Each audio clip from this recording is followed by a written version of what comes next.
gentlemen, welcome back. It is us, Dragon's Greed Gaming. You are joining us for episode 6, I believe, of Shadowrun Paydata, our Shadowrun actual play series. As always, before we get started, be sure you stop by the Facebook page for all the latest news on the show, and check us out over on Spreaker, iTunes, Apple Podcasts, YouTube. Leave us those reviews, help us grow the channel, give us those 5-star ratings, or just drop us a message. We actually had a message on Spreaker this week. That doesn't happen too often around here. I don't know if you know this person, Adam.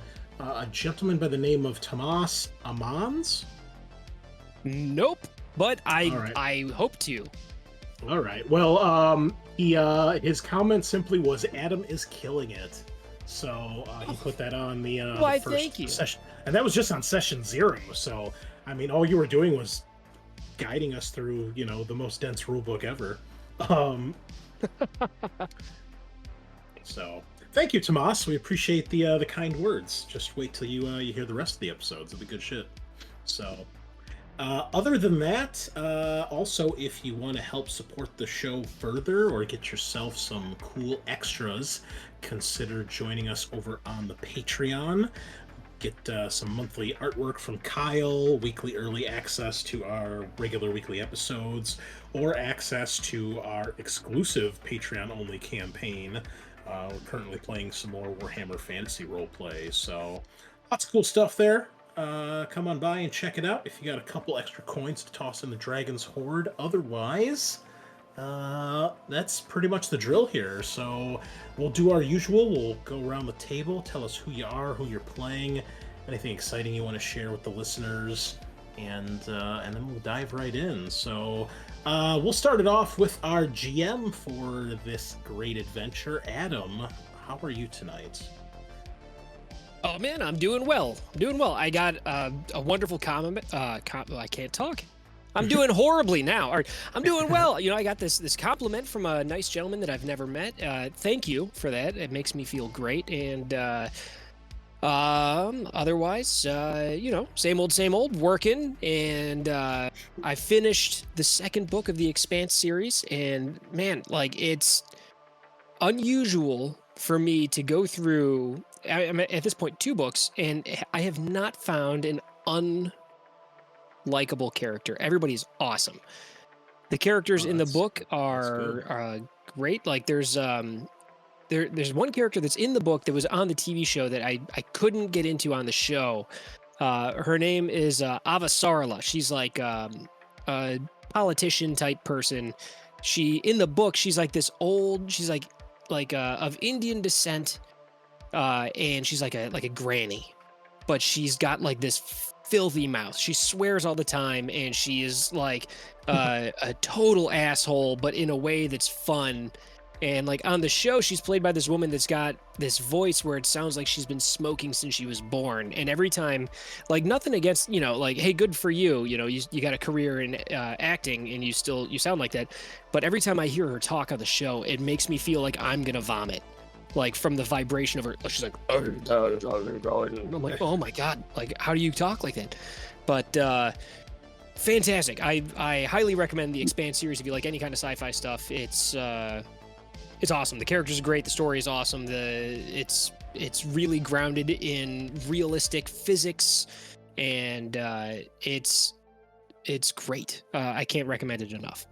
Otherwise, I don't know. I'm forklift certified. That's cool. Okay. That's relevant, kind right? of random, I guess. Yeah. Sure. Yeah. Sure. I mean, you never know when you're going to drive a forklift to solve a puzzle in a video game. Oh, So. yeah. Or to move a bunch of inventory around in the shop. But whatever you're gonna do. Mm-hmm. But that's about it. That's the news on my end. I am your game master. I will be running 6 ghouls that are trying to eat you guys, and various other NPCs. Nice. Wonderful. Well, we'll switch it on over to Sean. How's it going tonight? It's really going. Pardon me, I am sick, so I'm going to be muted a fair amount, but I will still try to talk. Yeah, I'm playing hopefully your favorite homeless wizard, Volt. If he's not your favorite, please tell me who is so I can go beat him up. It's true. Did you want to grace the listeners with the wisdom you were just bestowing on us with the whole blood loss thing? Oh yeah. Or donating yeah. blood?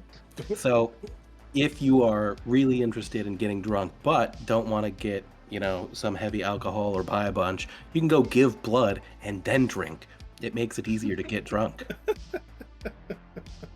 You can use the money to buy beer. Yeah. To buy more beer, yeah. That's It hilarious. all works out. It's like it's just planned by fate. Like I said, man, you broke the system. Well done. Yeah. Well done. Who else we got tonight? Aaron, welcome back. What's up? Hey, good to be back. Yeah. Sorry, can you guys hear me? Yeah, we can hear you. Except now you just appear to have cut out, and we hear nothing. Okay. Oh, wait, now we can hear you. There we go. Okay, good. There we're back. We're back. Yeah, no, I don't have any bad advice to give anyone today. But I've been having a pretty good week, all things said and done. Just kind of working on a couple. And he's gone. Oof. Come in. Yeah. If you can hear There we me, go. give me 1 second. I gotta Yep. reboot something on my end. So maybe skip over to Scar. All right, If you Scar, spotlight is on you. How's it going?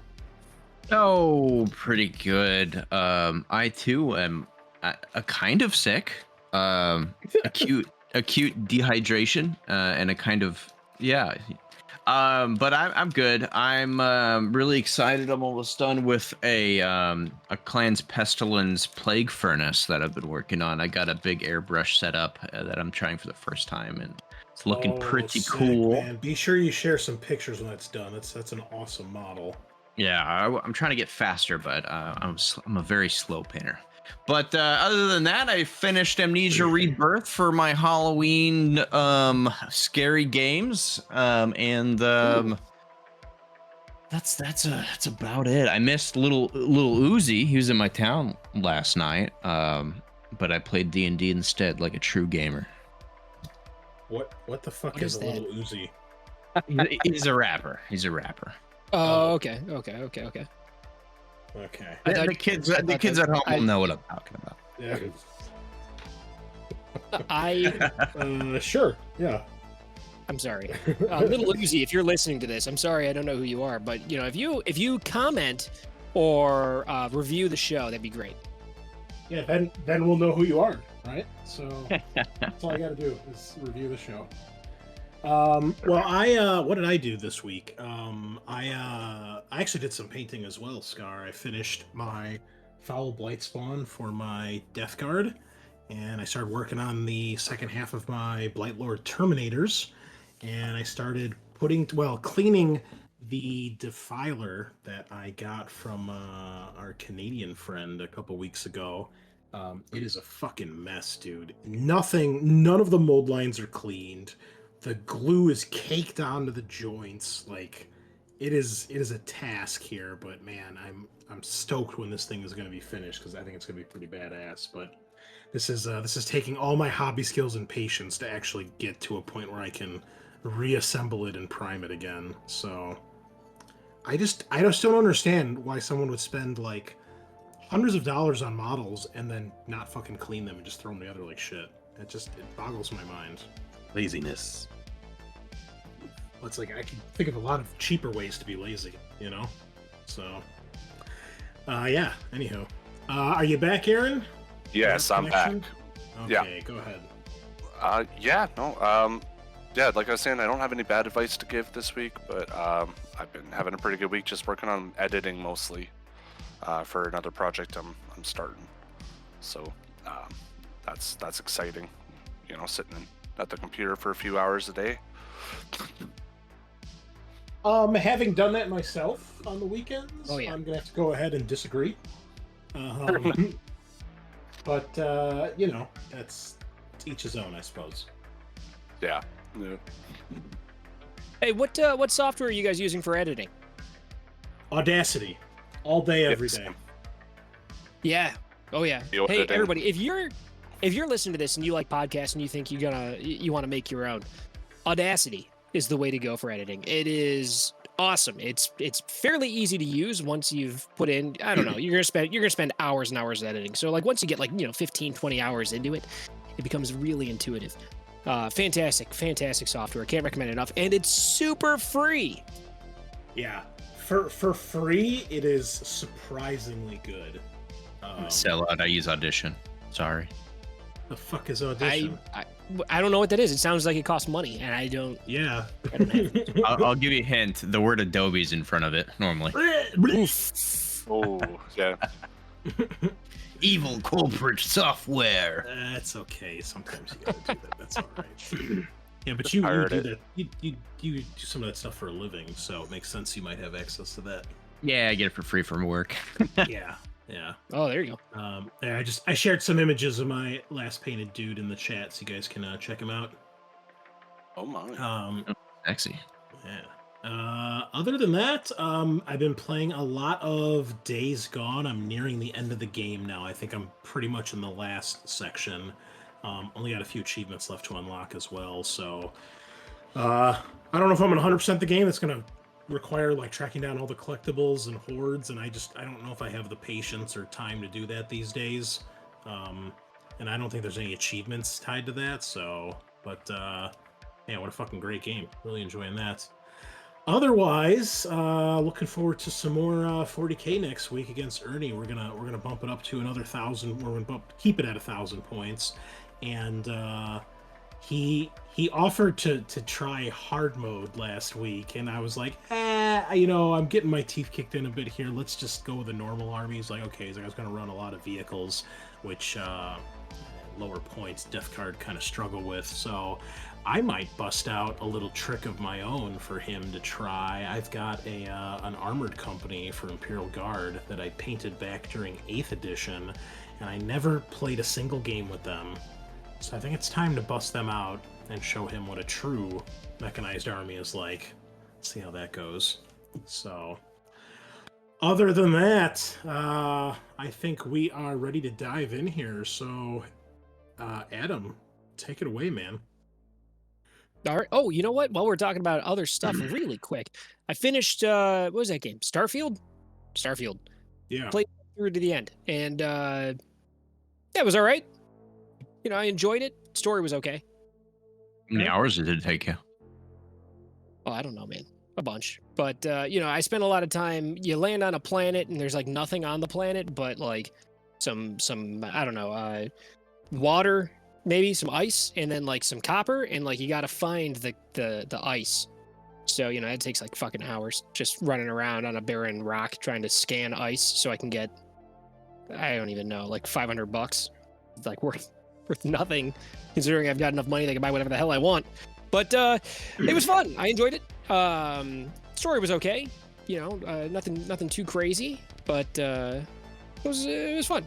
I spent a lot of time accidentally. I stayed up way too late customizing a spaceship and then beat the game. And there's a new game plus, but when you start the new game plus, that awesome spaceship that I spent like 4 hours customizing, 3 hours before finishing the game, you don't get to keep it. So that was cool. Oh, that's lame. Do you keep anything for New Game Plus? You keep all like your character progression, so like any of the perks you unlock and your level and that kind of stuff. But your equipment, no. You get a couple of like a suit that carries over, maybe a weapon. They give you a new spaceship that's pretty cool. I don't want to spoil anything, but you get a cool spaceship that is pretty cool. Okay. All right. Well, so let's play Shadowrun. You guys ready? Yeah. Yeah. Sure So, yeah. pardon. If I remember correctly, we left off, you guys were in this abandoned apartment building. Well, not so abandoned, I guess, but there's a family of ghouls living in it, 6 of them to be specific, and all of them, save one, have surrounded Jacques and are trying to tear him apart. There's 4 little ones, one adult female, one adult male. The adult male, before they all came to you guys and tried to tear you up, was trying to hold them back, ushering them back into this apartment towards you don't know what, you can't see, but down the hall. When you came in, he yelled at you to leave. He said you shouldn't be here. He's got a voice like the woman that plays Avasarala on the TV show. Where you should be here. But he told you guys to get out and was trying to hold them back, but they all rushed past anyway. He tried to shove Jacques out the door, but Jacques is a mountain of meat.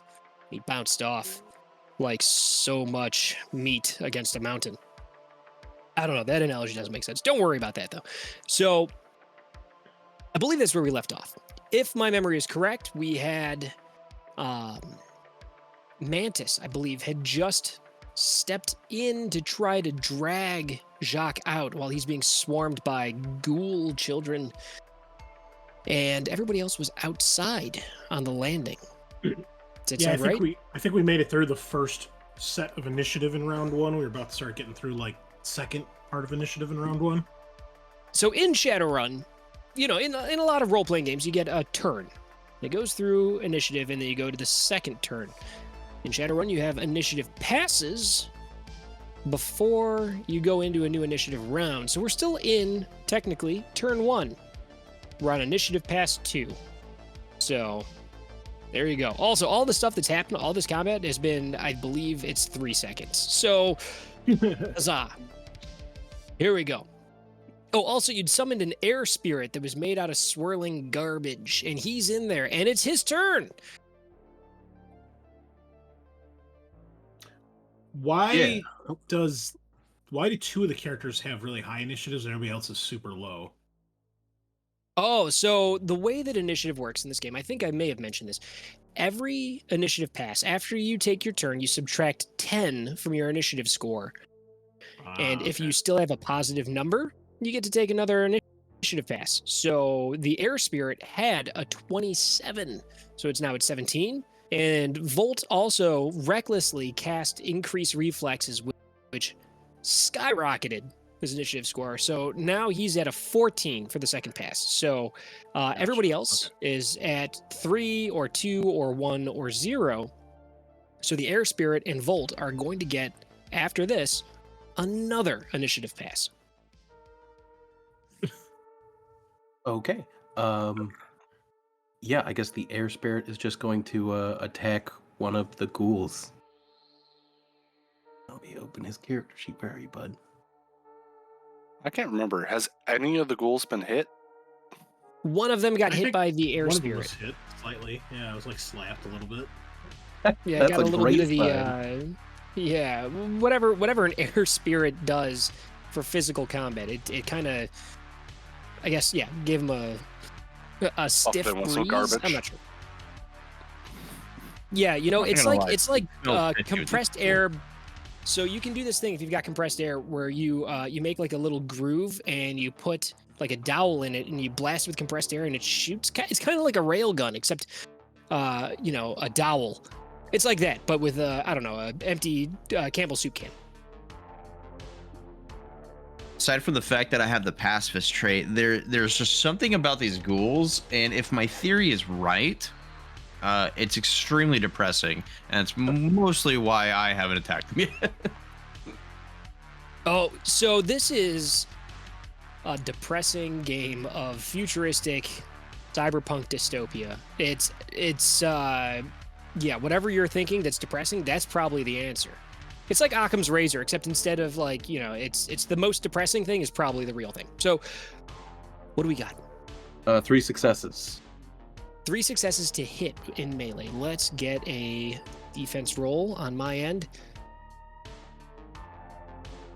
2, so that's going to be 1 net. So, what's your damage on this guy?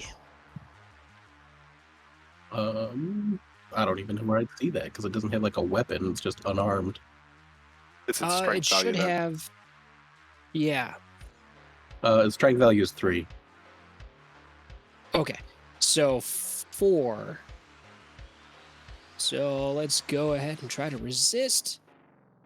Does it have AP at all? on it? No. No? Okay. 0 successes! Wow. 0, so Yay. it takes the full amount. And that was, you said it was 4? Yeah. So this guy's got 6 damage on. This little... Oh, man, this child. This guy looks like he's maybe, if you had to guess, and you were good at guessing, you'd guess this kid's probably like in the neighborhood, like 12, 13 years old. He gets clobbered by dirty old boot and half of a brick. Bam. Half. You would guess you put him at maybe halfway dead. Okay, good to know. How are you guys doing? You guys are having fun, right? You guys are feeling good. You guys are feeling full of pep. Feeling All right, great. I'm gonna ruin that. So let's get more depressed. Let's go. What are the rules for like leaving combat? If we pull, if we pull Shocks out of combat, is he gonna get like shanked a bunch of times on the way out? Oh, like an attack of opportunity kind of thing? Yeah, that was the word I was looking for. Just actually Yeah, couldn't what- remember it. Oh man, I'm trying to recall what that is called in this system. I want to say it starts with an I. I feel like it's like it's not like interception, maybe. Interception, maybe? Careful, attack of opportunity is probably getting trademarked. Interception I see in page 194. Oh man, you know what? Thank you so much. Like I have played. I just happen to be role-playing looking at the games. table of contents. There you go. I've been playing role-playing games pretty steady for way too long. And the amount of players I've worked with that have been like, I have the rule here, has been roughly 3. So thank you guys for helping. So let's see. Glad to be counted amongst the vaulted ranks. Oh yeah, no, you guys are a delight. So let's see. If movement takes a character within 1 meter plus 1 meter per point of reach of an opponent, and the character attempts to pass without attacking that opponent can use an interrupt action and voluntarily decrease their initiative score by 5 to make a melee attack. This rule also applies to characters who are attempting to move out of melee combat. So yes-ish. Yes-ish. Yes-ish. So yeah, that's the thing, is that if they have a positive initiative score, they can do that. Okay, so 3 of them would get to attack. 3 of the children. Yeah. Well, 2 of the children and the adult female. Okay, Let's go ahead and call her the mom. Just The mom. simplify. Cool. Then I will not do that. Instead, I'll just cast Improved Invisibility on our boy, Ford. Oh, interesting. Because that should make him harder to hit, as far as I understand, right? Yeah. Oh, I forgot to mention, there's a flashback going off in here. So there's like a yeah, Right. it's like a dance party in here. It's a strobe light, and these things, Aren't you guys affected by that, together, but- and they don't care. They're blind, entirely blind. Their eyes are completely filmed over, complete solid white cataract eyes. You guys all are getting fucked by it, though. Yay. Hey man, just buy some cool sunglasses like I have. You'll be fine. Yeah, man. That's the goal, right? Okay. If not to be cool, what's the point? That's the life right there. Like I mean, I Yeah. can afford a pair of sunglasses. Oh, Cool. Yeah, there's really nothing I can do to help you here, bud. So, Just fucking mind Just laser not- one of these fuckers. I'm just gonna lightning bolt, There you go. the mom. oh boy. A lightning bolt mom. Yeah.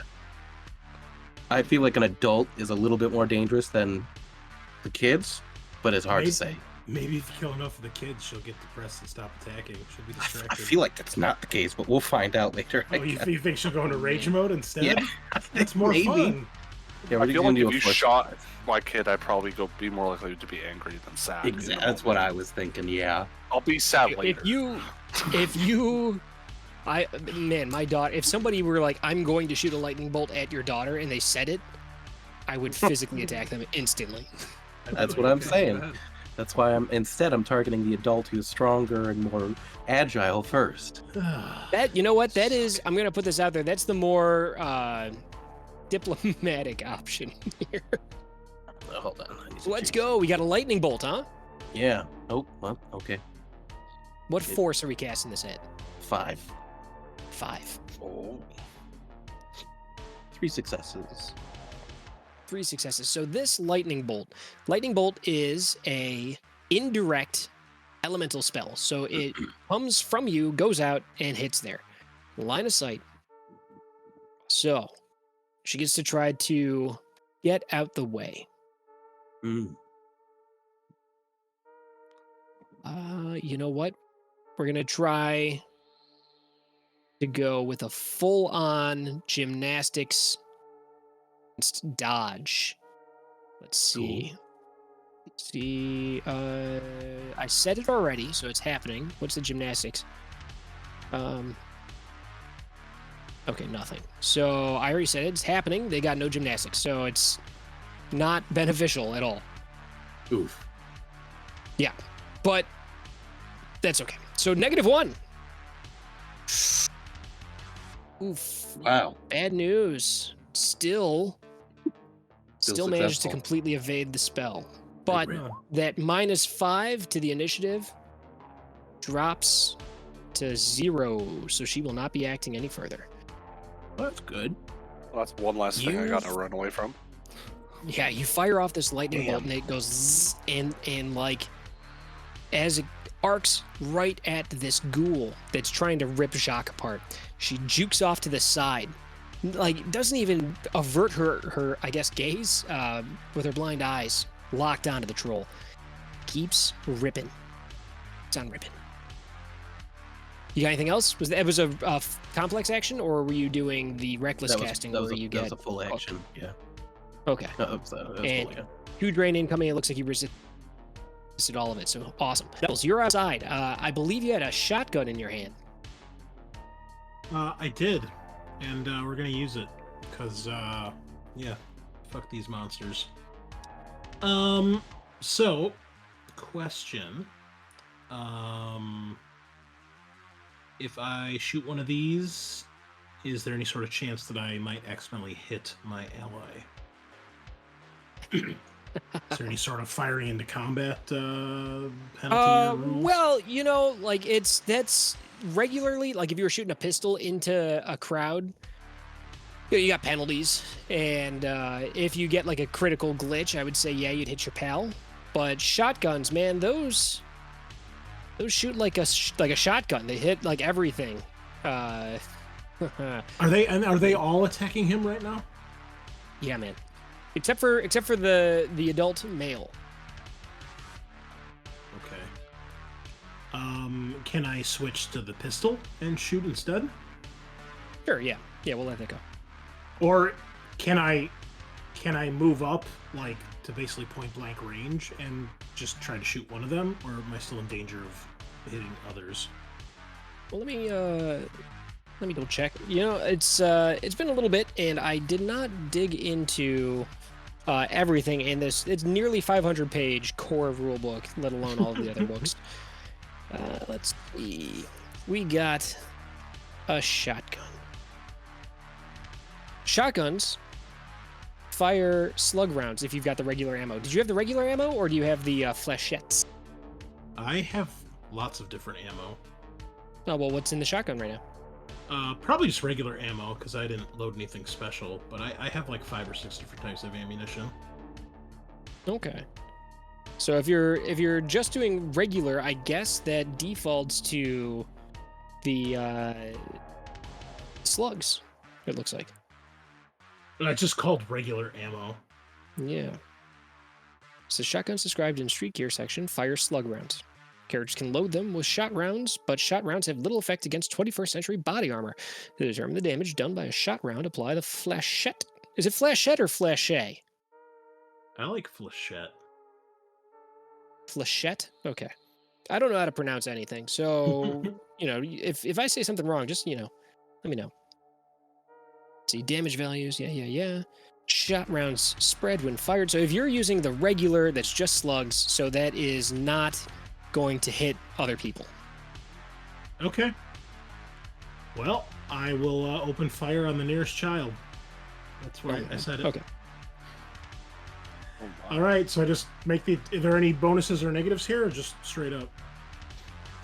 Well, let's consult the Oh, no. tables. Oh, there's tables. So you've got the flare compensation to negate the strobe lights. We got a shotgun, and you are using slugs. You are within short range. You're within 10 meters, so there's no modifier there. So that's cool. Let's see. Visibility. Clear. Sure. Not any kind of fog or anything.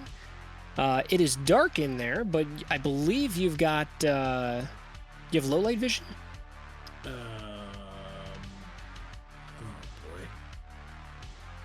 Yes, you do. I believe you do as an orc. Yeah. Yeah, so you're not worried about that. There's no wind. So no modifiers there, so that's cool. Let's see. You're not in melee combat. That's cool. You're not blind firing, right? You're actually taking a look. Correct, yes. Cool. That's good. That's good. So the defenders are, let's see. Attacker firing flechette shotgun in an arrow spread. No, you're not doing that. Flechette. Okay, so defender in melee, targeted by a range attack. He's got -3 to his defense. So no, you are rolling normal, but I'm rolling -3. All right, also to further complicate this, I have the shock pad and gas vent system upgrades on the shotgun. Okay, so that's going to reduce your recoil penalty. Yes, by 1. And yeah, so as then- long as you're not firing multiple shots in a row, you've got nothing to worry about. But with those, your recoil compensation will take care of a certain amount of shots based off whatever the recoil compensation number total comes up to, based off of your character's strength, as well as those modifiers to your weapon. Oh my... Okay, let's just go with 1 shot for now and see what happens. Yeah, why not? Let's go. All right. Give me 1. Get. Boom, 5 successes. Oof. All right. Let's go. Oh, I gotta select somebody to dodge. All right, we're gonna defend. Situational modifier, -3. 3 less dice in the pool. That came up with 3 successes. Wow. So 2 net hits. So you're coming in with 14 physical damage with an AP of -1. Let's try to soak. 4 successes. 10 points of physical damage to what appears to be maybe like a 10-year-old child. Blam. All right. Hits in the back of this child. If Doesn't it feel matters, good. it's AP -1. Yeah, no, I got that. That's incorporated into it. Okay. That's one nice thing. So Roll20 is actually taking care of that. It's Oh, good. nice. Great. Yeah. That's pretty cool. So, yowza, that hurts. That hurts bad. But you're doing crimes. So, next up we got Jacques, surrounded by 5 of these things. One of them, you're able to figure out that this one is trying to shove you out while the others are attacking you. You've got Mantis pulling at you, trying to get you out of there. There's lights strobing around you. This is your second job, really. I guess third in this kind of work. Like normally, you're a fucking auto mechanic. Yeah. You're getting ripped apart. You're getting ripped apart by a family of scabrous, gray, hairless, milky-eyed, foul-smelling, blood-covered ghouls. Oh my goodness, this is awful. Yeah, I think my first reaction is going to be to attempt to leave. And if I'm reading the interception rules properly, I believe that I get to attempt an agility plus gymnastics test based on with the complex action with their using a complex action with their movement, they can take an agility plus gymnastics physical test. Each hit above the threshold allows the character to move past one opponent. So I'm gonna do that so that I can hopefully not just get freaking murked by these guys. What were we on? It was 190 something, 193. I think somebody said 194. 194. It was really close. Yeah, So what is the and threshold? Oh, one. Yeah. I think threshold's 1, but Awesome. I have to get Yeah. 1 times 4. I think is how many people would try to attack me. No, you are down to 2 at this point. Well, let's see if I can get 2 successes on 6 dice. Exactly 2. Oh, so Easy. Yeah, with my wound penalty too. you know what? Oh, you know what it says though. This is the part that sucks. Is that it says in here on page. Let me fucking flip back. 194. Trolls don't get to make disengage checks. It says you get hosed. Now, each hit above the threshold allows the character to move past one opponent. The threshold's 1. So you got 1 hit above the threshold. So Okay, one of them gets to attack at you. All right. I mean, yeah. Oh, you know what though? You know what? Roll 3 I don't. extra dice. You remember? You got the 3 extra dice for Mantis's assist. I said that a Oh, week ago. okay. And I'm really impressed that I remembered that. That's not I'm not known for my memory. So give me 3 extra dice.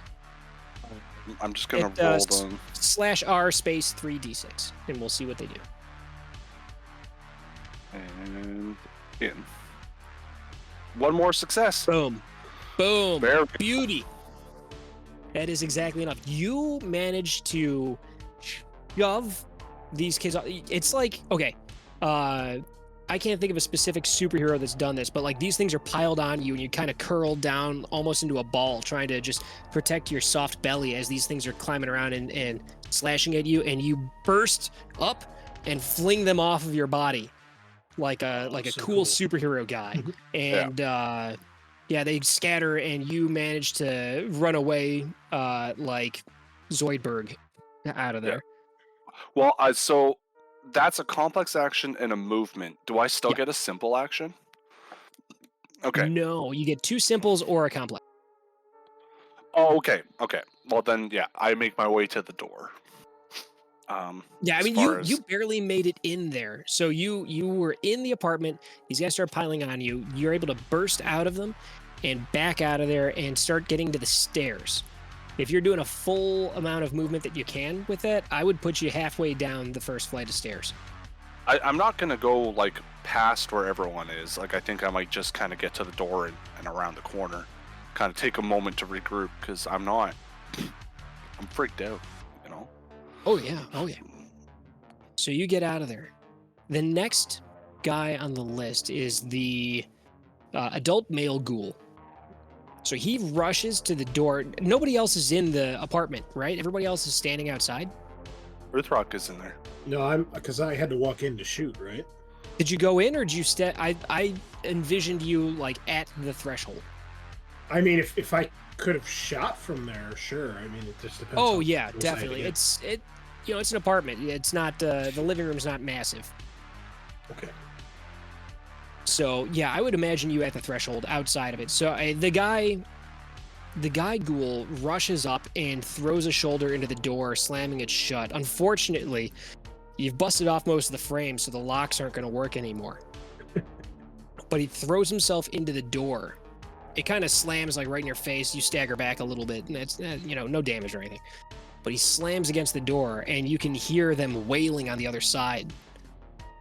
All of them are trying to pursue you, but they're not able to get through. So we got you know what's in there is the air elemental is in that room. Leave no man behind. He'll be fine. So we jump to pass 3 Yeah. with the air elemental up top, air spirit. Can it just leave? Fly out of a fucking window? Well, I mean the air spirit. So you told it to fight these things, so it's going to stay there and try to fight. Oh, That's what it okay. is. Yeah. If you guys are all going to try to escape out of there, we can bypass that if you want. Well, we don't know that right now, so it will just keep attacking, I guess. Give me a second. Okay. Combat skills. Just attacking a random ghoul again. Oh, we're going to pilot on the same one. Okay. So this one is going to make its dodge test. So you've got, it looks like 4 successes. This thing has 2 wound penalties, and you've already attacked it twice even. So it's at a -5 to its defense. 3, wow, man. Hot dice, 3 successes. Damn. 3 out of 4. That ain't bad. So it's That's really soaks, or, well, it fucking- dodges 3 of them. So it's 4 damage. This thing's gonna try to soak 4. And it takes, wow, 1. Shouldn't it One be using damage. body? It should be, because I hit the wrong button. Don't worry about Okay. that. Let's try this again. All right, how about 1 instead? All right, that's yeah, a bit slightly more. better So than it takes 0. 3. Okay, Cool. 3 damage to the probably tween. Let's call him a tween. Hits the Tween. tween. Cool. Everybody loves that word, right? Tween. Okay. Volt, you're outside now. You were slinging spells from outside over shoulders and blasting lightning bolts in there. The door is slammed shut. Yeah, he'll look to the group. What are we doing? Are we leaving? I mean, we're still gotta find her, right? Yeah, I don't want to go in there, but Jovina's supposedly in there somewhere, and I don't think she was a ghoul attacking me. Okay. Question. Yeah. With spells, that's line of sight and direct. I have to be able to see where I'm shooting it, right? I assume. You do, yes. Also, you've got 2 spells that you're sustaining currently, I believe. Is that right? You got increased reflexes on yourself and invisibility? Or no, you did lightning instead of the invisibility. So you've got Yeah. -2 dice Just- pool. Yeah. I forgot to mention for everything. Oh, okay. So, yeah, he's just gonna do nothing right now. Cool. So that's the end of the first turn of combat.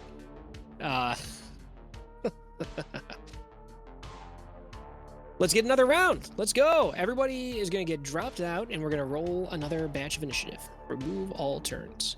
Clear. Oh goodness, we roll every turn too. Jeez. Yeah. It's only yeah, once of every course. 2.5 hours, Chris. Come on. Yeah, it's once or twice per session. So I don't know. All right, It's so not a let's good go. thing. This It's first not a one. good thing at all. 13 again. I want to see Mantis fucking whip out his quad swords and fucking dice these people. Yeah. I mean, I do too, but they're also ghouls. Well, if he directs all 4 attacks on one ghoul, he'll probably kill it, right? Yeah. So That's how it works. just stack damage. Come on.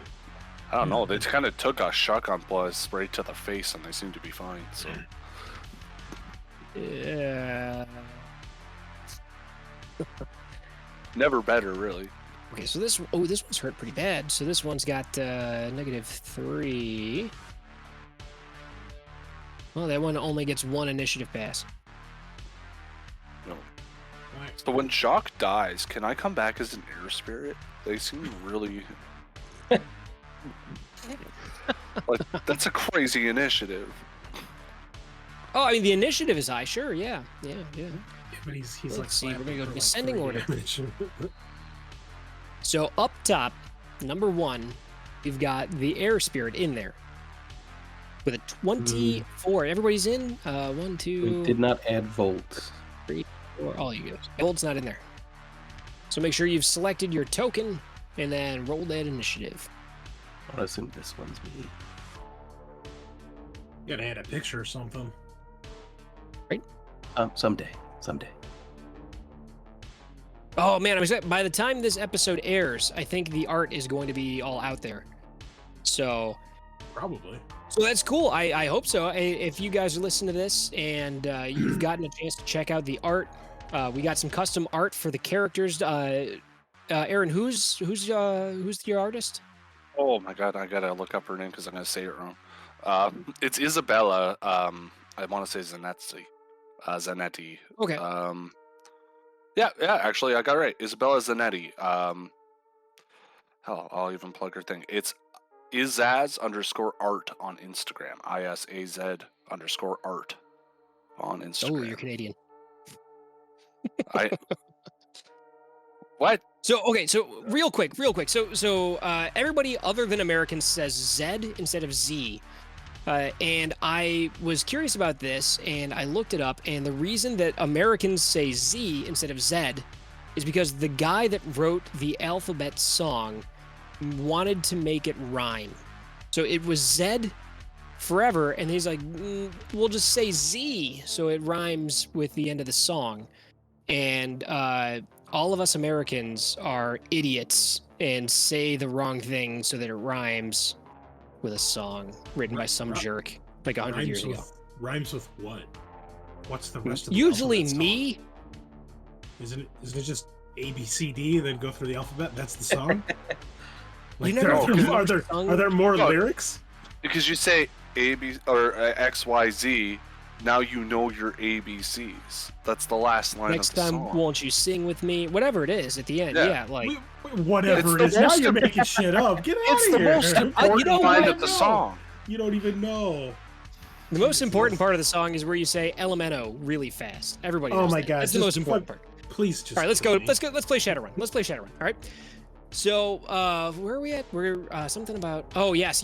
Awesome custom art of the characters. It's great. It's exciting. It's lovely. Check it out. I think it's great, and probably put a link in there so that you guys can send money to this person to do art for your role-playing games. So, the Air Spirit.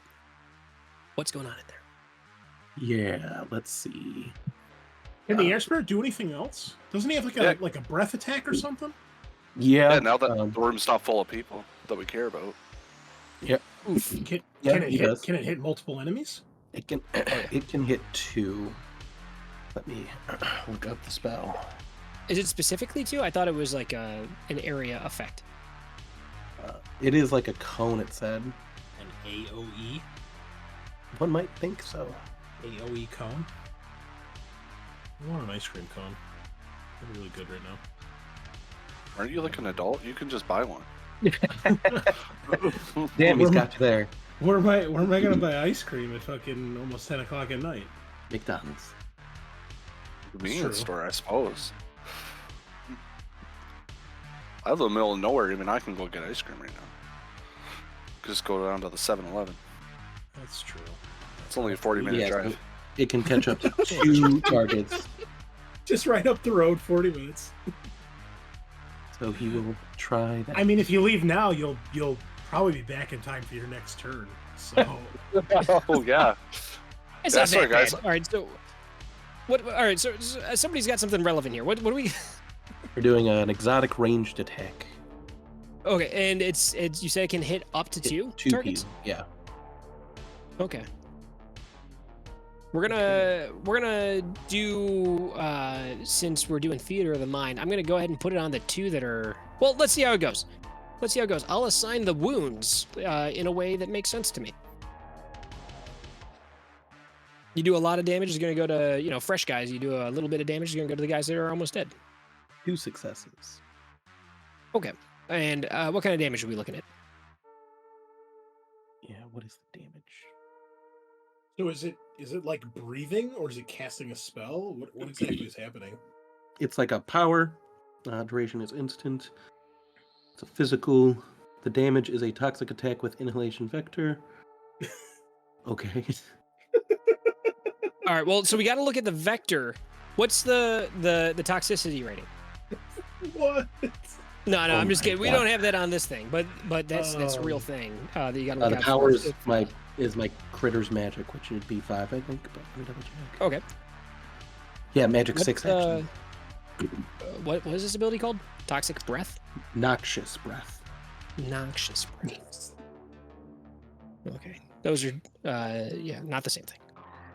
Does stun damage, nausea. Upset stomach, indigestion. Diarrhea. I hate all of you so much. You love it. You're happy to be. I'm happy to be here. Oh, You guys, God. everybody should be happy. So let me double check here, make sure that these guys aren't, just straight up immune to whatever. That would be so cool. It would be pretty awesome. Every attack we do, just I'll Immune. blind them, I'll poison them, I'll shock them. Oh, they're immune to it all. Yeah, they have no nerves, so they're not really affected by lightning. So Yep, or pain. Yep. Your ghouls breathe. no. Yeah, they do, and it smells awful. Nope, Glad I know cool. that All now. right. Yeah, no, we're cool. They are not like vampires and stuff, But so no, they're not immune to this kind of thing. All right, so what do we got for damage? I would assume it's the magic, which is his rating. The magic is 6. Okay, so we got 8, and this is a. What are they trying to resist this, or are they a defense roll? What do we got? What do we got? It Where's doesn't this- really say. where's- Okay, where's this? What page you got the power on? 399 Nice. 399 in the core rule book. for a book that's so crunchy and detailed. This is pretty fucking fake. Well, the detail is somewhere else. It's in there. It's just not right in the entry. Yeah. See page 409. Right? Yeah, it says right there. Yeah, see page 409. Armor is useless, but respiratory protection helps. So, yeah, they don't have that. Blast of Breath extends the cone out to body in meters and can catch up to 2 targets who are within. Oh, that's lame. There's only 2. All right, so we got. A lot of critters have bad breath. This one's breath is actually toxic. Okay, ranged attack. This occurs exotic ranged weapon skill plus agility, physical. Damages toxin attack with an inhalation vector. Speed immediate. Power is the critter's magic. Okay. So yeah, that is what I was talking about actually is the so your magic rating. So they're going to try to resist that that toxin. And that is a body and something test. I feel like I that's looked like this- one. Yeah, poison drug, body plus willpower. Yeah, body and willpower. That makes sense. So yeah, I looked this up because it's relevant, and then I forgot. Got a bunch of stuff going on all the time, All right, so I got 2 successes coming in. So I'm gonna put that against these weak ones that have wound penalties. Nice. So this guy got -3 dice. Oof, succeeds. And the power on it was 6 or 3. I'm sorry, 6. 6. So it reduces the power down to 4. And what are the effects? Does it do damage or does it do Stun damage. And stun nausea. damage and nausea? Okay. So we're gonna put some stun damage on this one. I got it reduced by 2 out of 6. Okay. All right. So unfortunately, with it being stunned, it's not going to kill this thing, but it's going to rack up wound penalties. And we'll get the other guy here, and he's got also 3 wound penalties. Oof, that guy reduced 5. So the power on that's 1. So that guy's doing all right. So we're going to drop the spirit down to a 14 initiative. Next up is This one ghoul here. He's going to try to attack your spirit. Because these guys, so they are dual-natured. They exist on the physical plane as well as the astral plane simultaneously. They are physically blind, but they can perceive astrally. So they see the spirit clear as day through its aura. So they're going to attack, and because they're dual-natured, their claw attacks can attack spirits. So this is one of the fresh ones, is going to attack your spirit. So with your spirit selected, hit that defend button. Oof. Nice. I got 4. Got 6. Damn! So it slashes out, and the spirit definitely dances out of the way. No problem. So that drops down to a 5 initiative.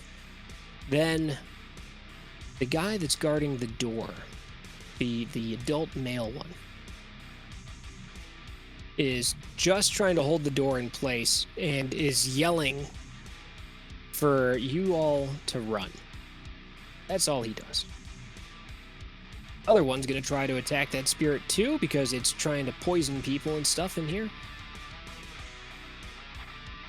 4 successes to hit the spirit. So hit that defend button, but give it a -1.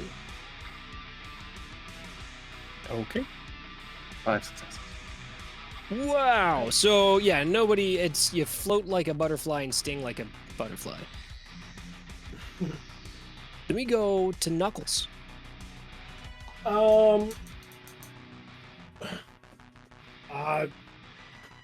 Fuck, I guess. Should we fall back into the stairwell? That way, if they come out, we can at least kind of file them up. They can't necessarily swarm us. Sounds good to me.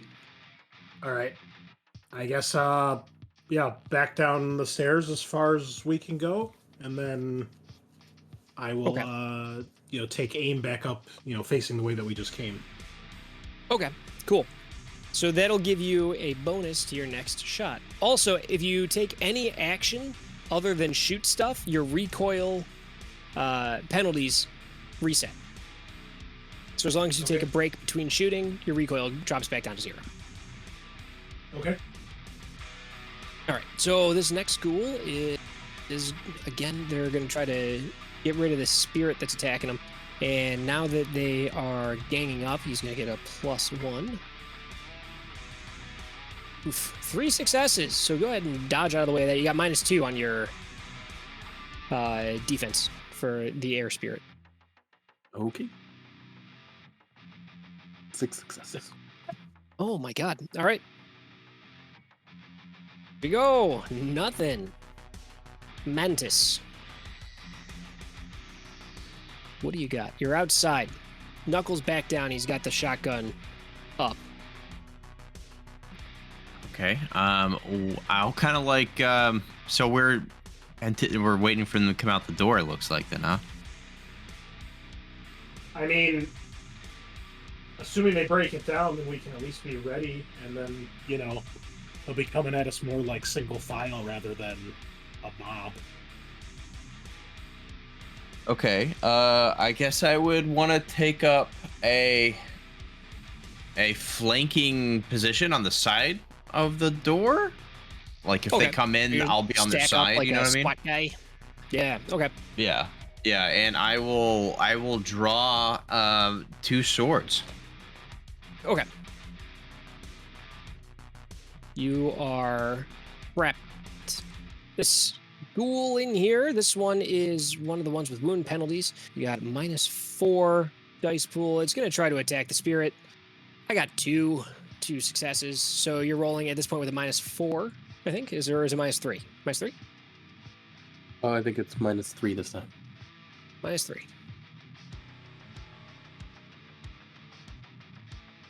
See if I can hurt the spirit at all. Probably not. It just keeps going up. What? That's some crazy luck. 8 successes. Look at this. It's all 6s and 5s, and then you got a couple of 4s, a couple of 2s, and a 1. Wowza! All right, so these ghouls are completely ineffectual. It's like they're fighting air. Yeah. Crazy. Jacques, you've escaped narrowly. You're outside. Yeah. He makes his way down the stairs there. And I guess like he has his pistol drawn and he's got his tire iron out. And he's just kind of standing there ready to go. Depending on what happens. Okay. So what's gonna happen here? We're gonna speed this along. The ghouls keep fighting against the air spirit as long as it takes for either the air spirit to dissipate or I think eventually they're gonna overwhelm it. So Yeah, eventually they overwhelm the air spirit. Dismiss it. Like my turn. Okay, so you guys get down and you guys are stacked up waiting. You end up dismissing the air spirit, so they stop fighting it. After being stacked up and ready and prepped and holding your breath, you can hear your heartbeat in your ears. You know, everything is super tense. Your muscles are starting to hurt from holding your gun out. You know, it's like at this point it feels like you're holding out a gallon of milk, you know. And you start to go, when's this going to happen? When is this going to happen? And it feels like it's been a long time. You can't tell how long. Time is weird, but it feels like it's been a long time. And you start to think maybe they're not going to come out of there. Maybe the guy in there got it under control. Maybe the spirit took care of everything. You're not sure. But it starts to quiet down. Nobody comes out. All right, now what? I'll look to the others. Mantis will say, like in a whisper, the spirit said this room specifically, right? Yeah. Looking at the vault. Yeah. Did it tell you anything else? No. Just that they had found the person in that room. Would you be able to maybe do that fancy thing you say you do, where you project in there? Yeah, I can. Adam, if they're dual-natured and they see me in the astral, can they hurt me? Oh, yeah. Oh, yeah, dude. They just murdered they're trying to murder your spirit, dude. Yeah, but he was physically there, but... Okay, cool, yeah, cool. They can attack astral forms. Cool. I will attempt to astrally project, and then I'll try to peek in through the ceiling. Okay, Casper. I love it's. Have you guys ever seen the movie The Frighteners? That's what I'm getting right now. Oh, Look it up, man. Michael J. Fox and Shy McBride and was it Jeffrey Combs? A whole bunch of. It's great. It's fantastic movie. Jake Busey is there. Watch the movie. It's called Frighteners. Good horror comedy. Gold. Yeah, gold, solid gold. So, you sit down, kind of wiggle a little bit, shake out your wiggles, as I like to tell my young daughter to do. And you sit down and you relax.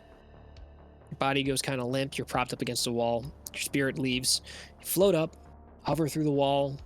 Inside, everything has a little bit of instead of being that kind of regular flat blue-gray color, everything seems a little bit more like brown to you. Everything feels sunken, is the sensation that you're receiving when you're in this place. It's got kind of a downer vibe to it, but you float through and you get to the floor above and you poke your face down and you're in this hallway from that apartment, and you don't see anybody in there. There's no forms. You can see kind of a lingering presence from the spells that you had cast still hangs in the air. Kind of a residue of anger and fear in the air, but no auras of a being visible in this hall. You kind of sink down into it and move towards the living room, which is connected. There's no doors or anything like that, so you can get right into it. And you're able to see no living forms, but the fear gets heavier once you're into that living room area. But the anger is still the same kind of level. The depression, the sunken feeling is still the same. You drift down this corridor back up the hall, and unfortunately, in the astral plane, you can't make out what a door is or a window or anything like that. It's all just kind of a dull backdrop. But they're not in there. So it's likely you're able to assume that they've gone into one of the rooms in this apartment, and they're no longer in that main entry area. You want to kind of poke in? Sure. When he's Are you- projecting, Yeah. like what do we see, if anything? It looks like he's taking a nap. Okay. And if we say or do anything, he doesn't like see us or notice it or anything. No. If his projection is not there, no. Like you could, and this is a terrible thing to do, and I don't recommend it. If a magician astrally projects, you can move their body. And if you move their body somewhere and they can't find it, they can die.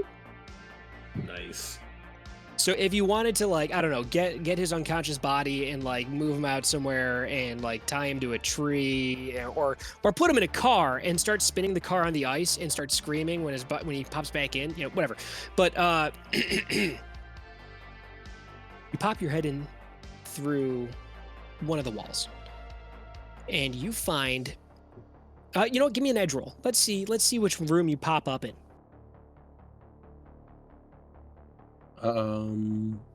Is there a way to roll just the edge stat? There's not a There should be. roll button next to it. Oh, you know what? There's not. Just however your edge stat is. So /R space D6. /R space whatever number D6. I'm surprised there's not a button for it. Yeah. No luck. There probably is in Foundry. Yeah, but like, oh man, in Foundry, it's insane the amount of work that you have to do to prep this game in Foundry. It's unfortunate. So, no luck. Oh, nothing, no hits. So, No. you pop in to an empty room. Same kind of vibes. You get nothing. You drift around a little bit more. Give me one more of those. Okay. Hopefully, you do really great. I'm so jealous. You actually- 3 hits. 5, 5, 6. There you go, 3 of them. You pop in to one of these rooms. You got to stick your face through the wall, and you see an astral form. Give me a sensing roll. It's not an astral form. I'm sorry. An aura is a better term to use. 1 success. Oof. So let's consult the rulebook for the sensing table. It's in there somewhere. I don't know if it's a sensing or a sensing, but I think it's a sensing. Makes A sense. sensing I think table. it's like 313. Okay, so you got 1 hit. So you're able to tell the general state of the subject's health: healthy, injured, ill, etc. The subject's general emotional state or impression, whether they're happy, sad, angry, etc. Whether the subject is mundane or awakened. So you find an aura that is mundane. It is unconscious. So the emotional state is kind of a blank. It is unhealthy. So what you see is a kind of a brown aura. We'll call it brown. And it has a little black tracery in it. Kind of like, not quite spider webbing, but kind of creeping out from the center of it. Pulsing a little bit. But it kind of fades a little bit from brown, a little bit more red, back to brownish, a little bit orange, kind of back and forth in there, and you're able to tell that this thing is unconscious, and it's sick. Yeah. Could I like surmise that's an infection? You can, if you feel that's what it might be, then maybe. Okay. So there's a mundane creature, which means they're not dual natured, Yes. right? So it's not a ghoul. Easy. Okay. I will pop back into my body. Okay. So you drift out, and this, you're able to. I'm just gonna go ahead and skip ahead and say you're able to keep yourself oriented real well. You know, you've been magical for a while, probably a couple of years at least. You know, Sure. you've done this a few times, so you keep track of where you're at. You're able to, you know, differentiate north and south and all that good stuff. And you come back out through the wall to your body. You pop back in your body. You go, oh, you're back, and it is on the same wall that the door entrance that you guys came in through is on. It's back past. So if you were to go in the door, there's the living room. On the left-hand side, there's the hallway, which goes past the little kitchenette. And beyond that, the first door that would be on the left of that hall is where this room was. So it's on that same wall. Okay. So I'll explain like where it is. So I think she's in there. She's unconscious and she might be sick. I didn't see the ghouls, but they could have been hiding in another room. What do you mean by sick? Normally, when you see someone in the astral, they're not pulsing like this dark, kind of veiny energy inside them. And she was. So is she infected? I mean, it's possible. She Have was to- in a place with ghouls, right? Okay. Were there any windows to that room that she was in? Can't see windows in the astral plane. So you guys can see from the outside where that room would be, approximately. No window, unfortunately. Are we going in to maybe sneak? We could try, sure. I'll stay here. With my gun. Yeah, I'll go sneak. I'm fine with that. Mantis, are you sneaky? I'm fast, but I'm not cool. No. Okay. All right. Well, yeah, can we I guess I'm gonna try to sneak in, Adam. Okay. You go back up. You get to that door, and it's hanging open just a little bit, about 3/4 of an inch. Because it doesn't close all the way anymore. You fucked up the door jam. Yep. You look at it, you admire your work. You're like, oh yeah, man, I busted that shit good. You reach out. Give me a stealth roll. Let's go. Stealth, eh? Oh yeah. Or sneaking, pardon, sneaking. Wrong game. I do not have that skill. Okay, that's fine. You're gonna, so in your, it should be in your skills. It's a physical skill. You can roll it as a default. So you should have a -1 in there I only for the rating. have perception and running under Oh, hit physical. show all. Or it should say Oh, physical there we skills go. right next. Yeah, there you go. Yeah. Okay. All right.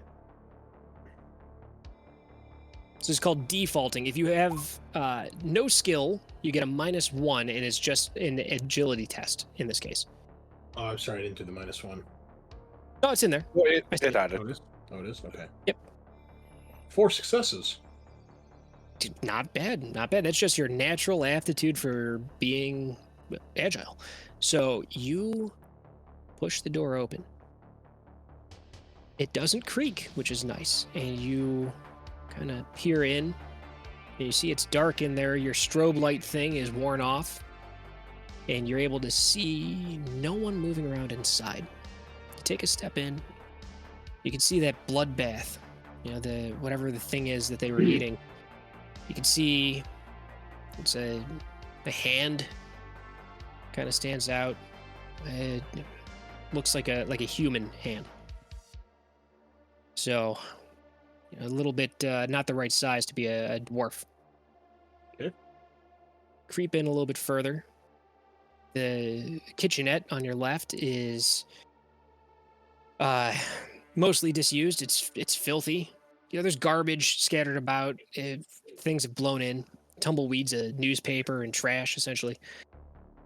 There's no newspapers. What am I talking about? The Shadowrun. The newspaper's been gone forever. But, other garbage. Plastic bags for days. Plastic straws. A little turtle that's got one of those, the 6-pack rings stuck around its shell. It's a depressing sight. He's there. Bling, bling. Wears it like a badge of pride. So you go in and you see, the kitchen's there on your left, and there's a hall. You can see that there's 2 doors on the left, 2 on the right. The left side comes up a little bit quicker than the right side. But as you're moving in and you get to where it's been described that this person should be, first door on the left is what you think. You get just about there, and you can hear perception roll. I can hear perception in your future. roll. Sweet. Okay, Yeah. hold on. Oh, yeah. I can hear the perception. My God, are they playing Shadowrun too? Yeah. You hear them in there like, make a perception roll. 2 successes. You can hear inside of there more kind of scrabbling around, and you can hear that adult male kind of through the wall, not very well. You can hear his voice.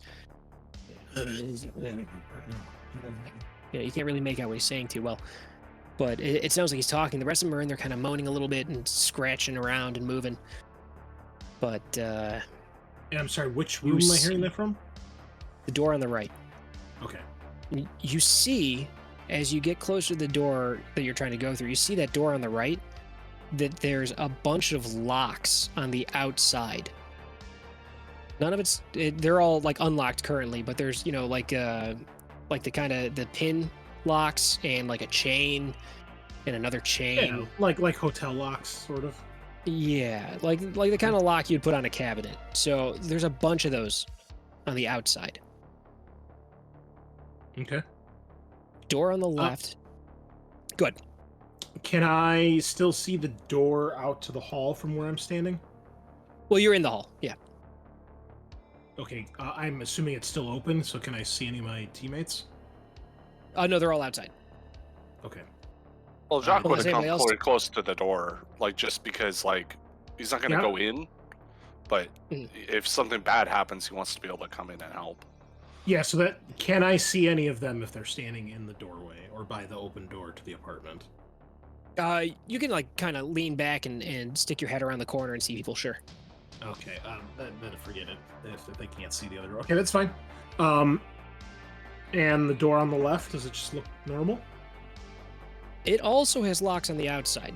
Those are currently engaged, but it's easy enough to unlock them. There's no lock picking or anything necessary. It's just a matter of unchain this thing, move the bolt to the side. Am I able to send any sort of text message with our communication unit, or is it simply like a voice, like a radio? If you are not direct neural interfaced with it, you'd have to pull it out and use your hands. But yeah, you can definitely send text with it. Okay, then I'm gonna do that really quick. Okay. And it'll say, door to their room, multiple locks, unlocked. Door to target, multiple locks, locked. He used I'll the make wrong kind of there in his text message. That I do not do. That I can assure you I do not, because that drives Okay, me up okay. the fucking wall. And I will make sure that my fucking text notification sound is off, so when they text me back, I don't trigger the hive again. Yeah, sure. You would get like a visual indicator in your fancy glasses. Like you get a little ping that you see. Awesome. So it's not going to make noise, not going to alert anybody else, but you're still able to notice when something comes in. Okay. All right, so you guys all received that. Anybody have anything they want to respond with or anything? Can we lock them in? Yes. Ooh, Okay. Lock them in and get her out as quickly as we can. Give me, And give me one more. Mantis will start creeping in too. Like he'll take a step in. The door's still open, right? It's ajar. Yeah, no, the door at this point into the apartment is open. Open. Like walk right on it. Yeah, I'll definitely poke in and just wait for the go ahead. All right, let me get sneaking from everybody. Do I Well, need not to do everybody. another one as well? Sneaking from Mantis, sneaking from Knuckles. Knuckles is trying to stealthily lock them in. Hell yeah. Now, if I, as Sean likes to call it, pre-edge, I get to add my edge to my roll as extra dice. Yes, that is correct. And any of them come up 6s, you get to roll again. Okay. I would But like you've to got bad luck, don't you? I do. Oh, yeah. Let's do that. Roll that d6 and get a 1. Let's make things go bad. Nope. Lame. Okay. So you should be able to just hit the edge Oh button wait, at the that's top not of your right. That's screen. just... I'm sorry. Hit what? Hit the edge button at the top of your screen, like your character sheet. Right under where it light says up? Shadowrun. Yeah. Yeah. Right hand side. Oh, yes. I hit it. Nothing appears to have happened. Right. It so should when you toggle? roll. Yeah. Oh, I see. So now, I gotcha. Okay. Ew. Well, 3 successes, but One success. Oof. Here we go. now you said any 6s I rolled, I get to roll again, or more dice or something. Yeah. Oh, yeah. You got 2 of them. Hold on. Let's see. So you're supposed to be rolling. I didn't realize you had that so much edge. Wow, 5. So you should be rolling 12. You should be rolling 11. So we've got 1, 2, 3, 4, 5, 6, 7, 8, 9, 10, 11, 12, 13. So it already did that automatically. Okay, gotcha. Okay. Cool, good. I'm glad. That makes that a lot easier. So you got 3. Oof, Mantis, you got 1. And the ghouls, I gave them a penalty to their perception because they're, busy in there. They got 3. So they hear what you're doing. We're just gonna do a real quick initiative off between Oh no. just between Knuckles and the ghouls to see if you're able to get there quicker than them and lock it before they can get out. So they got 11. Okay. And now I've used one of my edge, right? So I have 4 remaining is at correct. this point. Okay. Yeah, you got the little Um, check boxes next to Edge Yep. in Yep. your Yep. I main. got it. Yep. Okay. All right. Boom. 17.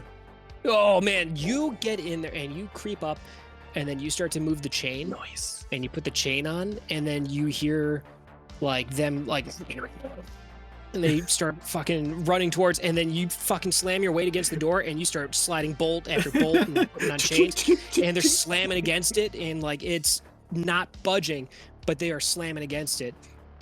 All right. And, As soon as that starts, I'm just gonna shout, "Get the dwarf!" Yeah, I bolt in. you are very fast. You make it into there, and you guys pop that lock open. No problem. I mean, it's just a matter of sliding bolts and shit. Like I said, you get the door open, and this is a big, what should be like walk-in closet out here. And she's in there. She's laying down, and she's on a blue tarp, and she's unconscious, but she is sweating. She looks like shit. Her hair is falling out in clumps. Oh shit. And she is not responsive. Mantis, you lean over and you try to, get her, wake her up, and you're kind of slapping the face and stuff, and nothing.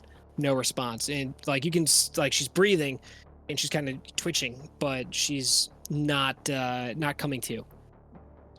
I'm gonna carry her. I'm strong as fuck. You pop her up and toss her over a couple of shoulders and head out.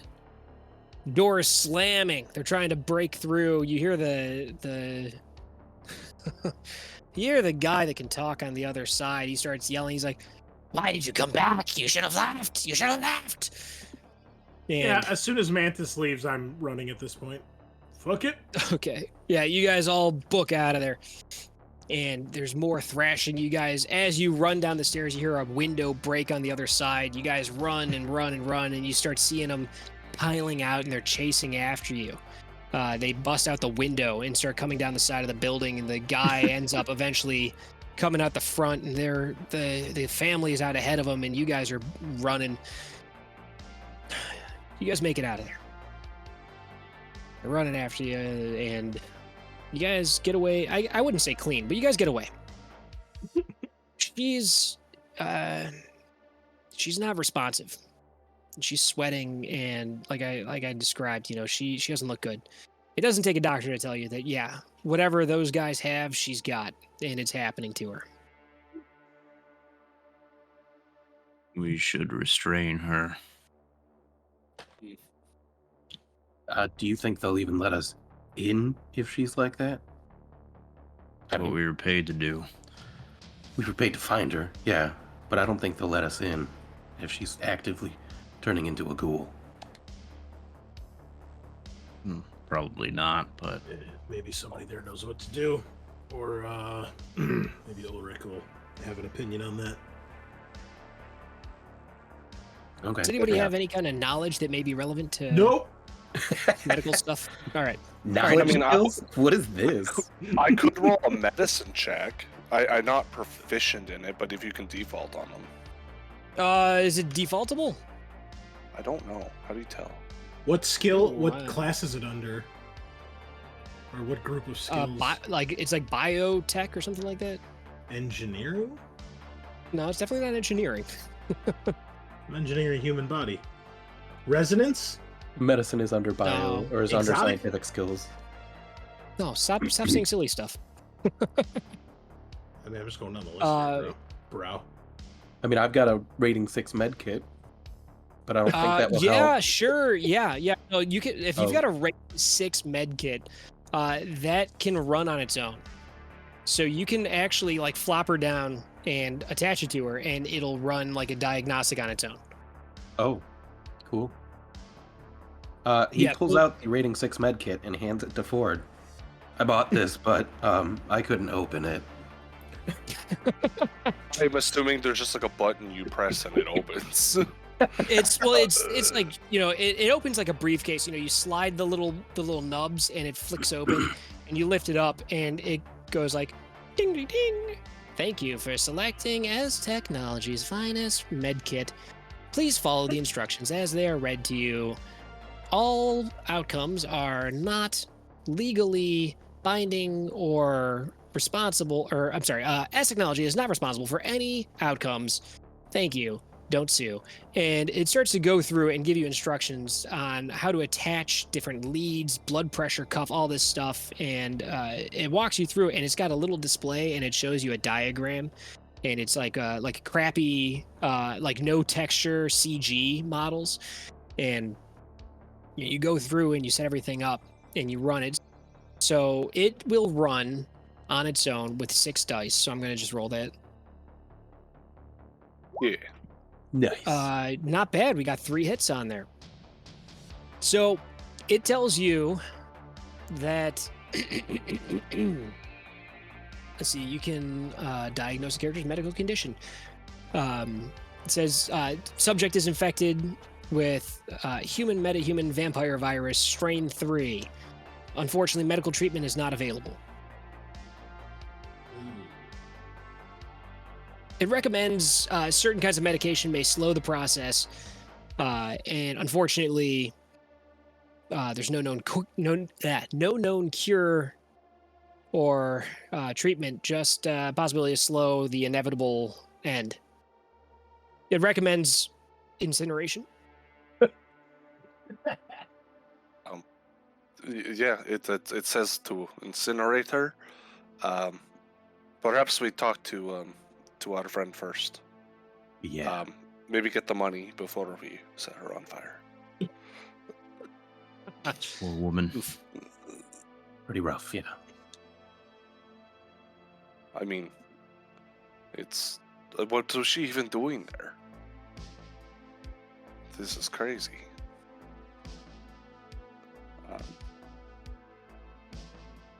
Yeah, and Clearly, she chose the painful, agonizing existence over her other painful, agonizing existence with her husband. Hydroponics, yes. Ouch. do you think that man was the one that could talk was her boyfriend? No, I think the corpse they were Ullrich? eating Oh. was the other guy she went with. Oh.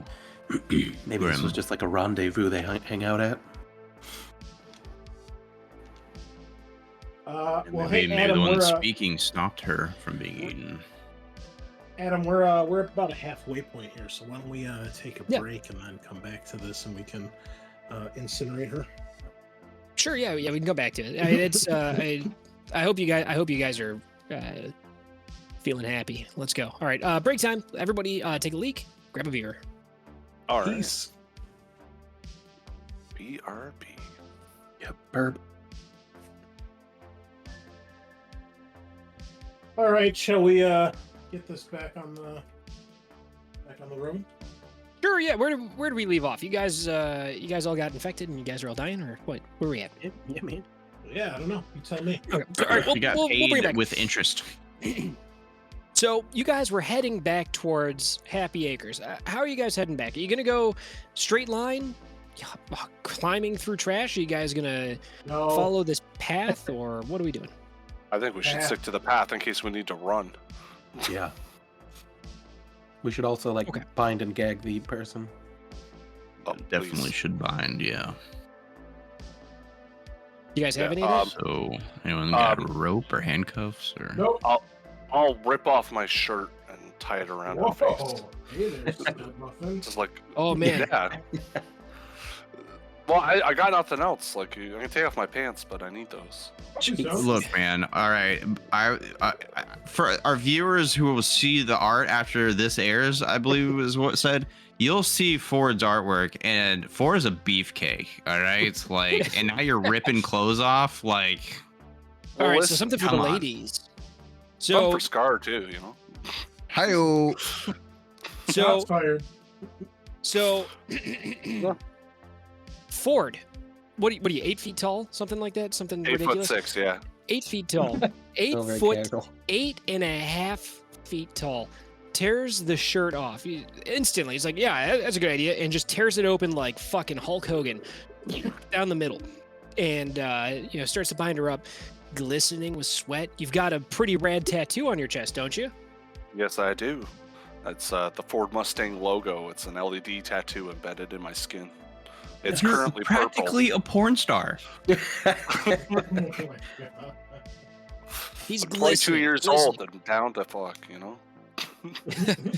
Glistening with sweat. He's got a little bit of motor oil in all the right places. He looks almost like a Greek god, and by that I mean like Pan, because he's got horns. But he's that's funny. You guys suck. So he's he's there, and you guys all look at him and you're like, wow, this guy's he's fucking huge. Try not to stare because it's a little weird and awkward, but you guys, you do the job. You bind up this dwarf lady so she doesn't, wake up and flip out, whatever, and start heading back. You got your little hand-drawn map, and you're able to, after moving along this pathway a little ways, you're able to identify some of the landmarks on here. So this apartment building is one of the stops on this map that you guys had. And it's just about halfway through this circuit that they would take. So you're following it back. And you come through, you're following these landmarks, and you come to one that it's got like a little drawing of a throne and you're able to see a fallen chunk of an overpass. And excuse me, sorry, I got my throat is being stupid. So you come to it, and it's a little settlement. There's a couple of people out there, and these guys are rifling through all of the trash piles and looking for stuff in there, good stuff. You see them, throwing shit over their shoulders as they're rifling through, and occasionally grabbing something and tossing into a bag. You guys want to stop and talk? Or you guys want to keep moving?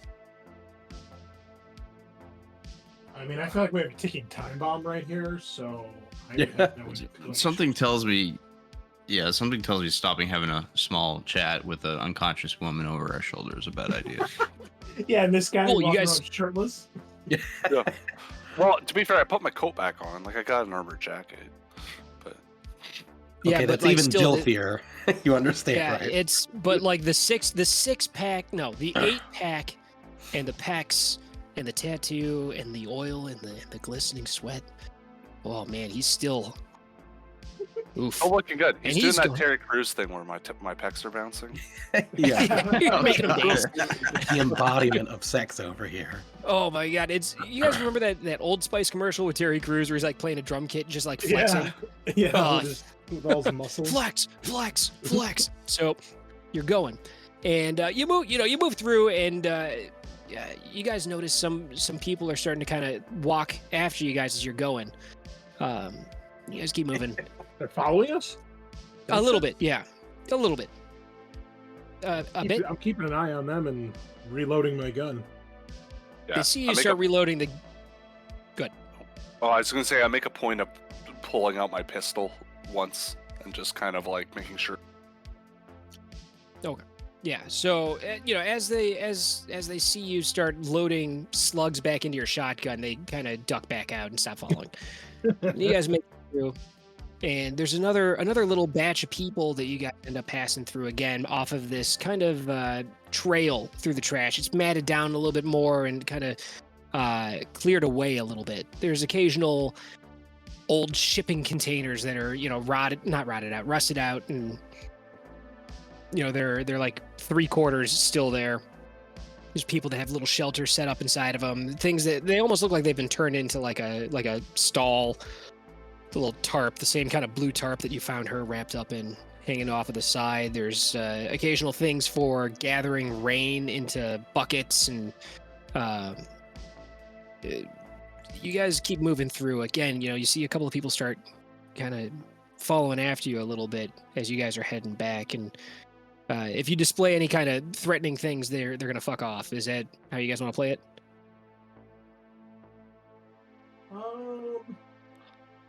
Do these people look similar to the ones from the first area? They look like Steve Buscemi. Uh,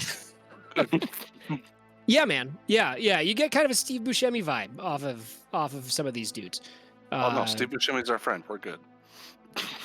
Is he? We don't know yet. So let's see.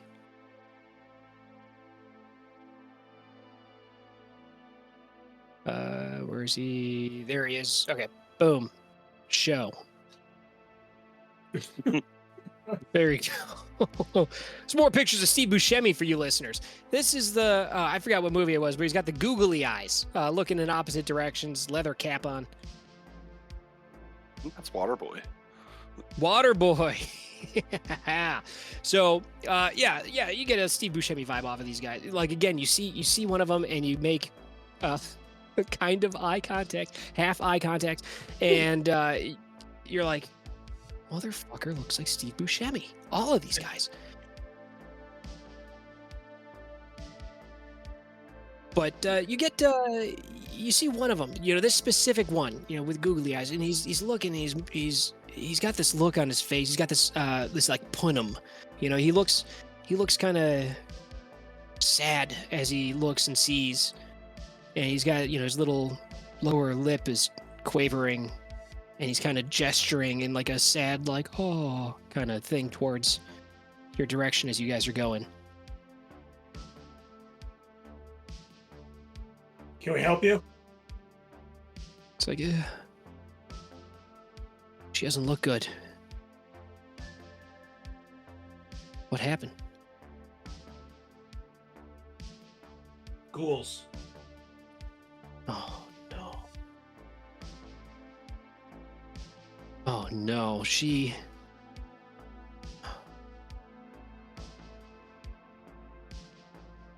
It's too bad. She was one of the good ones. The guy kind of shakes his head, hangs his head, You knew starts her? to walk away. Yeah. Yeah. She, she'd come through every couple of days, and she always had some food and medical supplies, and she'd help out. What, she just bring them by? Give them to you guys? Is that what you're saying? Yeah, her and the guy. They'd come through and kind of just, hand out some food. Good food. Not the kind of crap you can scavenge out here, not rat burgers, like actual tomatoes, big tomatoes. The dude's like gesturing, and it seems obscene, but like he's gesturing about big tomatoes. Was it Best Maggie's damn tomato I ever had. from the science fair? It'll teach you for busting my tomato. I will describe the place we were just at where we saw the ghouls. And was that on the map, by the way? That location? Yeah, it looks like it was one of her stops. I'll ask him if he knows anything about it. It's like, yeah, there's a old building out there. I didn't think anybody was hanging out in there. That place is dangerous. I've been in there a couple of times. You fall straight through the floor if you're not careful. It's Yeah, well, not it's a good place to it's be. a ghoul nest now, so I'd stay away. What the fuck? Yeah, That's what we not good. found her. Well, it's bad.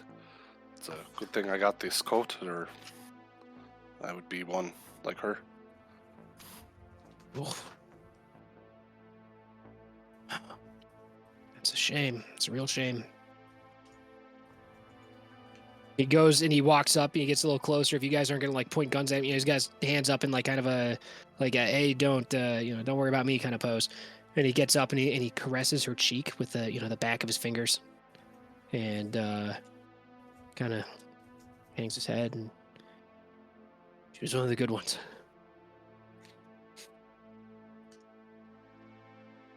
A little tear rolls down one of his googly eyes. He kind of hanging his head, shaking it, starts to walk away. And then he stops, looks back, he goes, "Any of you guys need any kind of electronics? I got some good stuff I scavenged. I could always use a little food, or medical supplies if you guys got it. I got watches, I got alarm clocks, I got I got a toaster. You guys need look at this. And he reaches into a stack of shit. He's like, this is a VCR. You guys, not like the kind that people use these days, like an old one. It's like 100 years old. You could watch movies on here, flat movies. I got a couple of them. I'm gonna take like a threatening step towards him and go, do we look like we're looking for product? Like we're shopping right now? Okay. Sorry. And then you can't blame a guy for trying, okay? And then he like ducks back in, and you guys head on your way. And you eventually, after, I don't know, maybe hour and a half, make it back towards Happy Acres. Dude on the walls hits you with the spotlight, and you hear like, stop where you are. Oh my God, they've got her. And the light kind of pans down so it's not hitting you guys in the face anymore, and the gate opens, and a bunch of Steve Buscemi's have run out, and they approach and they kind of take her from you. I'm guessing gigantic Ford is carrying her, and you bring her down gently, and 4 or 5 people get her. Her arms draped over their shoulders, and they kind of work together to carry her in. And good. Oh, I just make sure to tell one of them, like, do be careful. She's got the ghoul.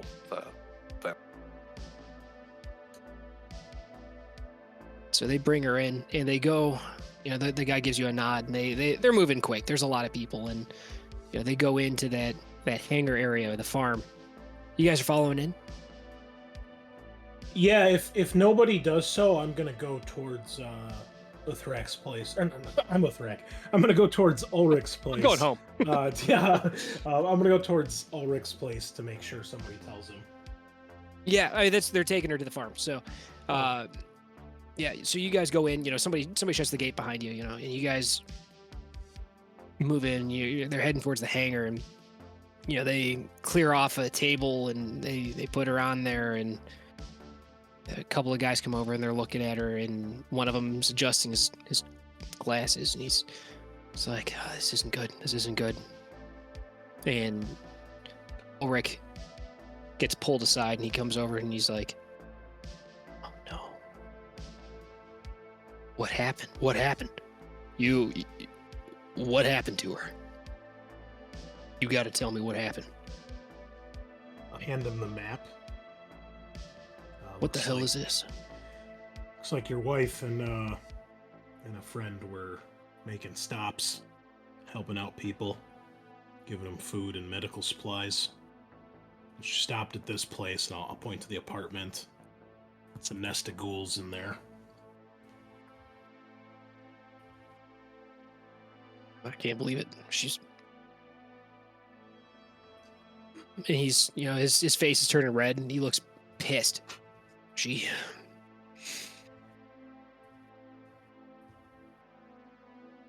He starts looking around, and he starts looking at people, and he's looking at, specifically, you see him walking, and he's not saying anything, but you can see the wheels turning in his head. His face is beet red.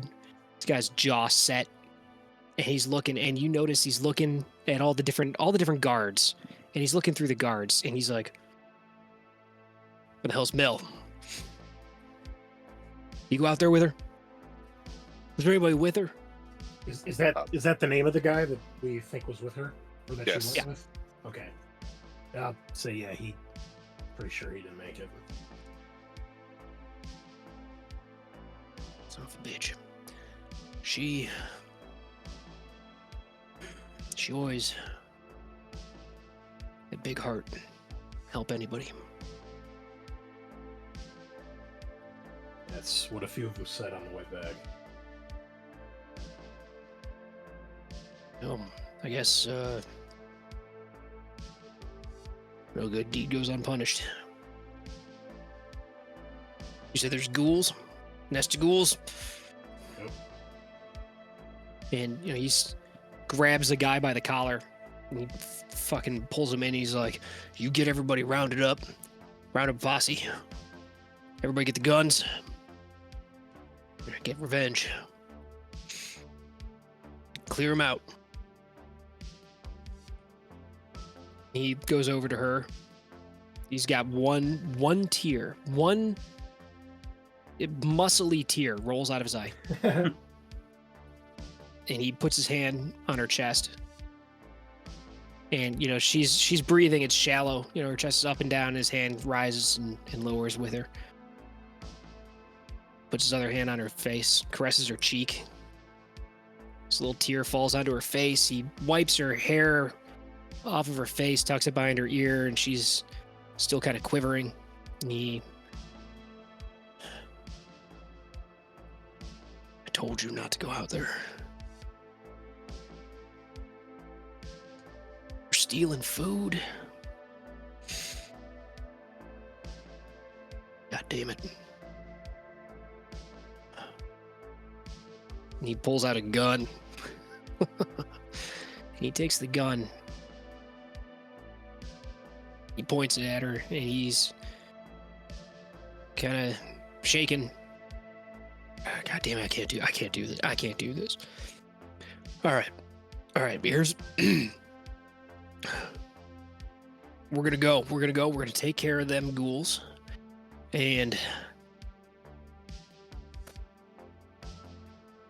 I'll figure this out. Here's your cash. Here's your money.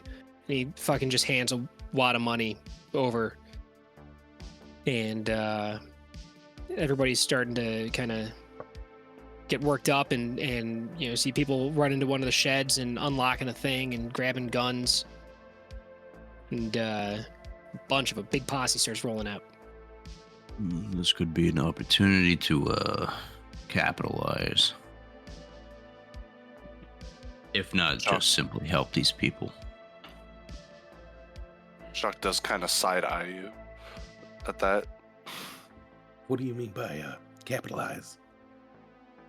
We'll help them take out the ghouls, make sure that don't become any themselves, really. Sure, we're more capable than any of these people are. These Bushimis. Look, that one over there, he can't even tell which direction he's looking at. He's like 2 ways. Oh, God, The guy, as you gesture over to him, the guy waves way to the left of you. Upon hearing Mantis say that, and as Ullrich is after he hands us the cash, I'm gonna walk towards him and say, "You guys want a hand with this?" Oh, you've done enough. Hey, this is healing. That's what this is. We're gonna get right. Do you want us to take her? Maybe. No, I gotta do this. I gotta do this. Yo, you. And he his little, the slightest little quaver in his chin. He puts his hand. Well, he can't really put it up on your shoulder because you're way too much taller than him. But he puts his hand up on your elbow and he's like, "You boys are some of my best friends. Thank you." Volt is going to look at Mantis incredulously. Thank you. If you take those heads down, I'll come buy some produce for you. I understand this, but my daughter, she's very young. She can't see these things. That's not in the cards, unfortunately. We got other problems, and those help a little. You boys know about Chinese gangs? You know about the tongs, the triads? Let's see, do I? We learned about them last time very loosely. I know about local gangs. Yeah. Go ahead and roll that. That's yeah.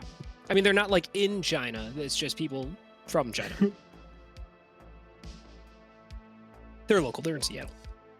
Oh yeah, dude, you know about them. Yeah. So check this out. So these tongs that this guy's talking about, as soon as he mentions it, you know immediately. So like basically, these are organizations that are basically it's like a secret society. These guys, their goal is to help their fellow, specifically like immigrants, people that have come from China, help them with things like learning English for adults, teaching the children Chinese to make sure that they keep the culture alive, and they're there to help with the immigration process and to help people with work, and it's all sorts of beneficial things for the community. But the issue is that doesn't make money. So in order to make money, they have prostitutes and commit crime and shit like that. But it's just to make money to support their benevolent ends. Now, unfortunately, the crime is really bad. They also have really, really, really brutal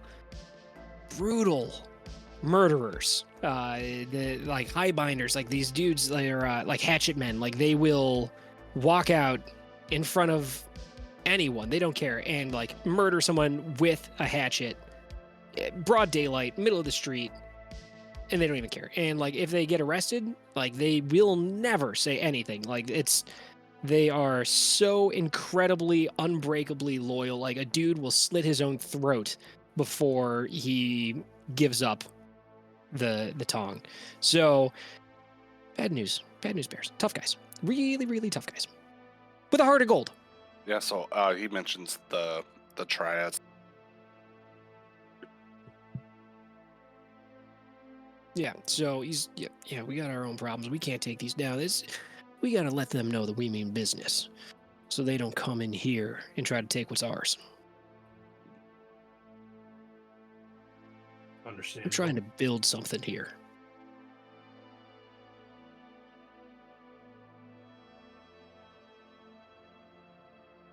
But we're gonna settle this score. So I hope you guys come back. You know, it's been nice hanging out with you. And Yeah, man. You too. yeah. Thank you. And he he gives Mantis a hug. And then he gives a curt nod and grabs a shotgun and starts hoofing it. Mantis is wide-eyed. I'll after he hugs Mantis, I'll extend a hand for a handshake. He does, and it's a really firm grip with 2 sharp pumps and a nod. And as he does, I'll say, rough thing with your wife. And then I'll basically just give him like real simple instructions for where they are in the building, like, you know, 3rd floor, apartment 2B, 9 of them, 2 adults, 6 kids, like that sort of thing. All right. The kids are locked in a room. Or no, they broke out. Yeah. That's right.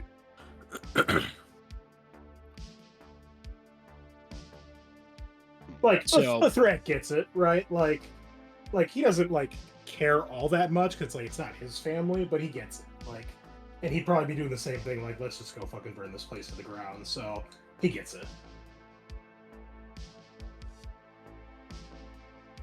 All right. You guys gonna mount up, roll out? Hell yeah!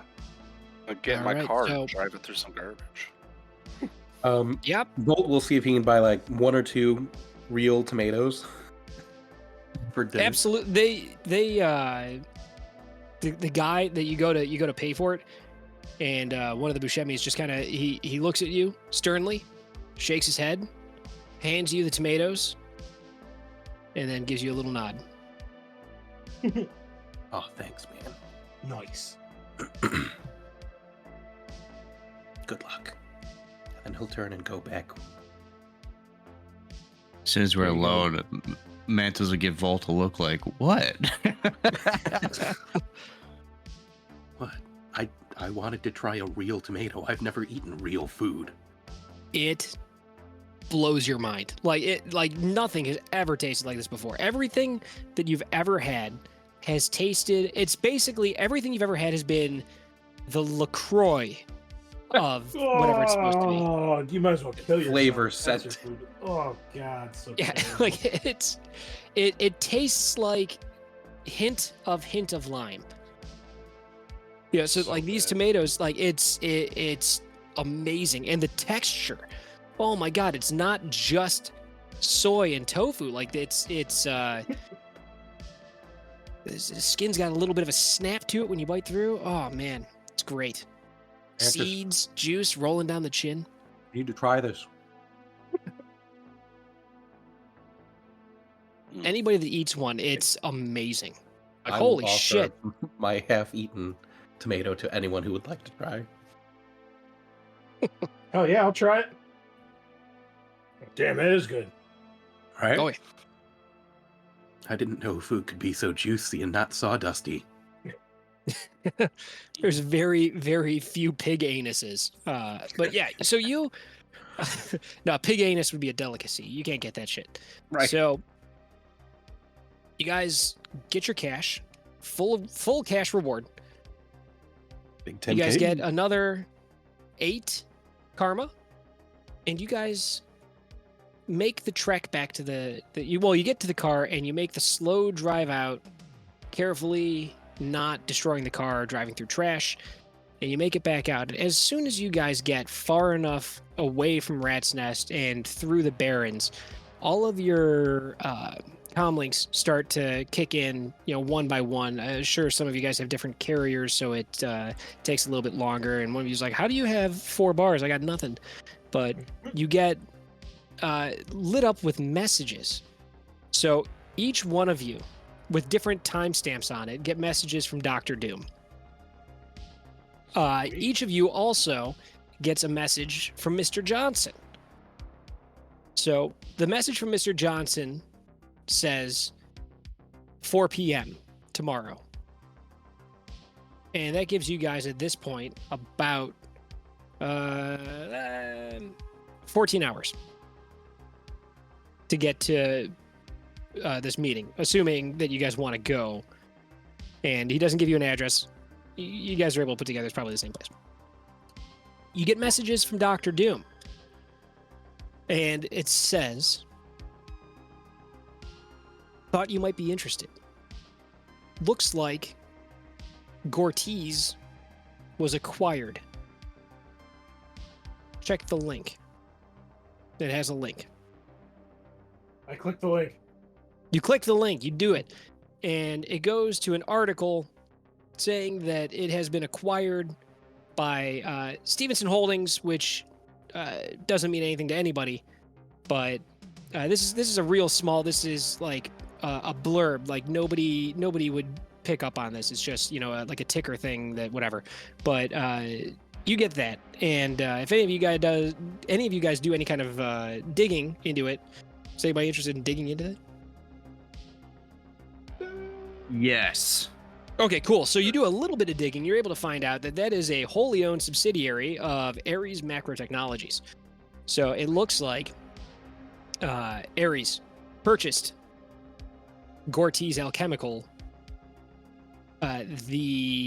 based off of this time, probably 2 days after you guys had hit that place. Does anybody have any kind of knowledge about corporate stuff? No. I like how aggressively you answered. What are your knowledge skills, Chris? Nope. Cool. I don't know things. Oh That's not my what God. I'm here for. Does guns count? I promise I will fill out my knowledge skills by next game. Okay. That may All I still have be knowledge skills, but not about corporate stuff. You know what? Everybody just hit me with an intuition, straight up intuition roll. Let's go. Intuit. No, logic. Logic, even better. So one of you Oh, guys. you're have gonna at least love one this. dice. You guys ready for this? Here comes the critical glitch. Boom. Oh my god, all of you guys. Wait, did mine go in? Oh boy, oh boy. Successes. 0 logic successes across. Oh, we got one. We got one. Finally. We got one. Out of all 4 of you, we got 1 success for a logic roll. You know what? You figure, it takes a long time to buy anything. So for them to buy a company and it going through 2 days after you guys hit the place, that deal was probably already in motion before the job. I think that Ares hired us. This Mr. Johnson is from Ares. That's what I think. So? I'm not saying it's a problem. I just think it is what it is. Oh. Well, good on them. All right. So you guys roll back home. You got a pile of money. Cash, paper cash. So that's something that you guys are going to have to, kind of work around a little bit, but, it's not going to be a real problem.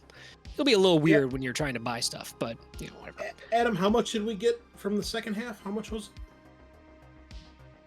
Because he paid us. What was the other half? last time, right? You guys ended up Total is landing at 10,000. It should be 10 if even. we got 5,000 initially, and then we get I guess another 5,000, right? Yeah. Okay.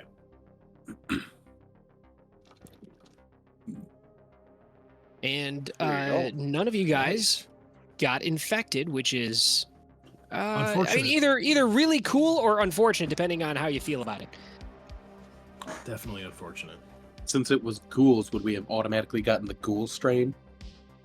Well, yes, yeah. So that's how that works. There's Cringe.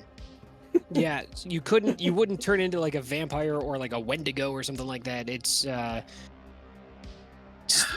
So Even the there's point of let's playing games. your characters wouldn't know. Your characters wouldn't know this, but I'm going to give you players some info. There's 3 strains of HMHVV, the human metahuman vampire virus, or as I've seen some people call it, Humvee, which I don't quite, I'm not into. But the first one, the most common one, I guess, just turns people into vampires. There's a couple of different weird things that happen, different metatypes turn into different crap.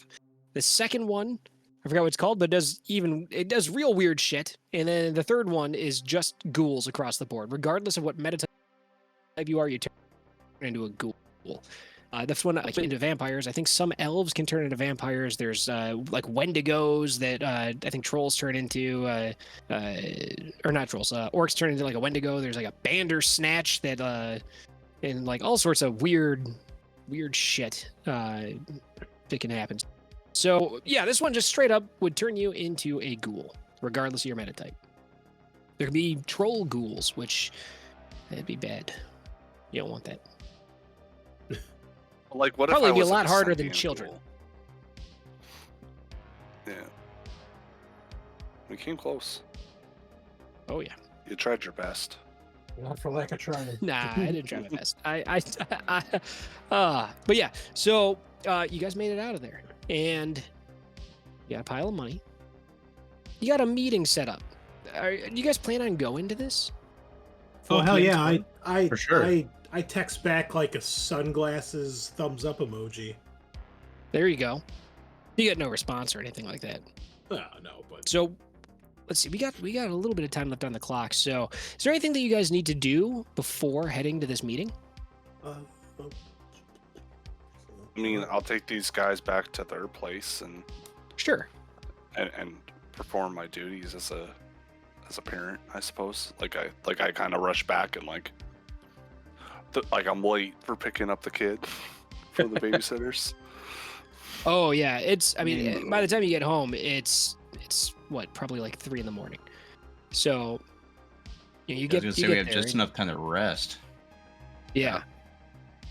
So you guys, everybody ends up going back to their wherever they go. I don't know, Volt, are you gonna go to, you're gonna hotel it or something?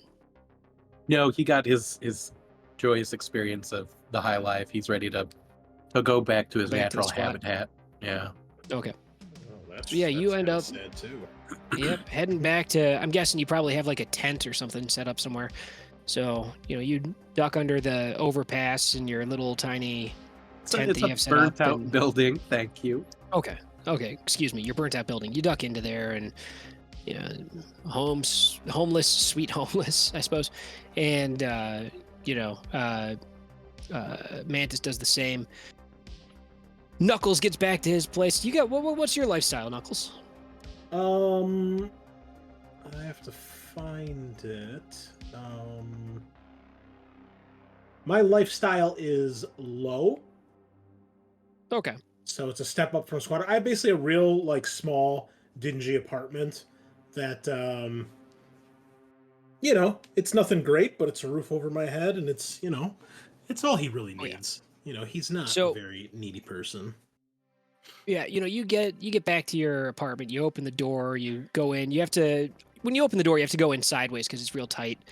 And you fold up the table and you fold down the bed, and you take off your boots and your jacket, slump them onto the little chair that you got there, and crash down, fire up the Tridio, start watching. What kind of stuff does your dude watch on the Trid? Oh man. What would Knuckles watch? I think he'd be into like old like cop drama movies, like Steven Seagal type stuff. Right on. Okay. Like maybe Yeah, a little so- Jackie Chan in there, Right on. Absolutely. Yeah. It's there's your favorite one of those is on. It's Rush Hour 14. And but no, you watch one of them, it's starring like a physical adept who does his own stunts, and you got a wisecracking partner that is a sharpshooter that works with him, and you're like, oh my god, I love this one, and you're like only 10 minutes into it. Love it. So you slump down, you got your feet up, legs crossed at the ankles, crack open a beer, and life is good. You made it out of there, no problem. Got a big pile of money. Taking it easy. Hell yeah. Oh, see Ford, you get back, and you text to let him know you're there, and what's her name? Hannah? Is that right? Sasha. No, not Sasha. Hannah. Yeah, Hannah. Hannah is. She receives the message and she's like, "I thought you were gonna be out all night. Yeah, it's cool. I'm still up. Come on in." And you get there, and Sasha's asleep on the couch, and she's a perfect little angel. Yeah, she's what, 5 years old, I think.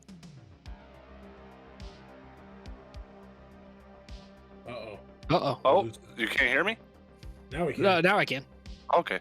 Yeah, no, she's 5 years old, yeah. Yeah, she's a perfect little angel. She's sleeping there, little bead of drool, and she's passed out on the couch. There's popcorn scattered around, and you scoop her up in your gigantic, glistening arms. Still glistening, by the way. And you're looking at her. You get a little warmth in your chest, and you look at her, and as you sweep her hair away from her face, you're reminded of Ullrich sweeping the hair away from Yovina's scabby face, and it kind of hits you, and you shake it off, and you go and you get her back into the car. She kind of stirs a little bit, but doesn't wake up. You strap her in, you get ready to drive, and still smell the homeless guys in the back seat. You start rolling back towards home, get her into bed. When you tuck her in, you can see she's the same size as one of those kids that you saw Knuckles fire a shotgun slug into the back of this kid, trying to rip your face off. And you realize that you were seconds away from getting infected by this shit, by turning into one of these things. And it I don't know, man. It's rough. It's hard. It hits you. Kind of shake it off. She's there, and she's perfect little angel, sleeping away. She kind of rolls over, and you tuck in her little stuffed bunny that she loves, and walk away, settle down, do whatever it is that you're gonna do for the night. I guess the morning. Yeah. Get ready for tomorrow. He kind of passes out on the couch. But before he leaves the room, he does lean down and he just kind of whispers. He's like, I'm sorry, Sasha. I should have been home. And yeah, he goes and sits on the couch and he kind of passes out. And before you make it out, she kind of flops over a little bit and doesn't quite wake up. She's like, "I love you, Mommy." Blacks out. I know. Yeah, and he goes. He's not happy, if that makes any sense. Like, just with the way he knows he's not really doing right, but he's things to do. So he's just kind of solemn, but sleepy. So sleep. Eventually you go out. You guys wake up, everybody does their things, gets ready, goes to this meetup. 4 p.m. You guys end up at the Alabaster Maiden. You guys head up to the door. Is everybody packing? Oh yeah, I'm fully ready to go. Just my trusty hammer. I got my pistol with me still. Not carrying like a tire iron and a bunch of other shit with me. But I almost have it ready, like still in the holster. I just take it off as I approach I think it's an orc or a troll. Troll at the door. So you get there, and troll at the door, same guy. And he's big, but he's not as big as Ford. Nobody's as big as Ford. You're the biggest fucker you've ever met. And There are bigger trolls, though, I think. I'm only a 7 out of 10 on the body scale. Yeah, but you've never met any of them. So humble. Yeah, I'm sure there are, but you've never met them. And he sees you guys, gives you a little nod, and gestures. Starts to pat down the first guy, goes through, unloads everybody. He's like, yeah, again with the fucking hammer, huh? All right. Lets you guys in, stashes all your stuff, and you head into the kitchen. And again, same orc is back there. He's chopping and gives you a little nod, gestures with the knife. You guys head back down that hall, back to that door. It's unlocked. You guys are going to go straight in? I think I would knock like last time. Want to be professional. Yeah, you knock. And after a moment, says, please come in. All right. Yeah, then we'll enter. So you guys go in. Same dude, Mr. Johnson. Smells of expensive whiskey, expensive cigars, leather. He's handsome, a little bit older. He's got that expensive looking cyber arm and gestures for you guys to sit. You notice that there's the three chairs and one bigger chair. That's an addition since last time. Mm-hmm. How courteous. Please sit down. Oh, thank you. Yes, merci. Yes, you gentlemen did a fine job last time, and I have an additional job that I feel you would be perfect for. Are any of you adverse to wet work?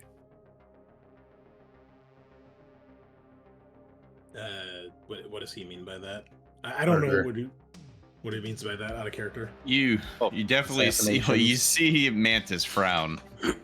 Yeah. Murder for money. Yeah, Killing yeah, bees. murder for hire, wet work. Well, it depends on the target, really.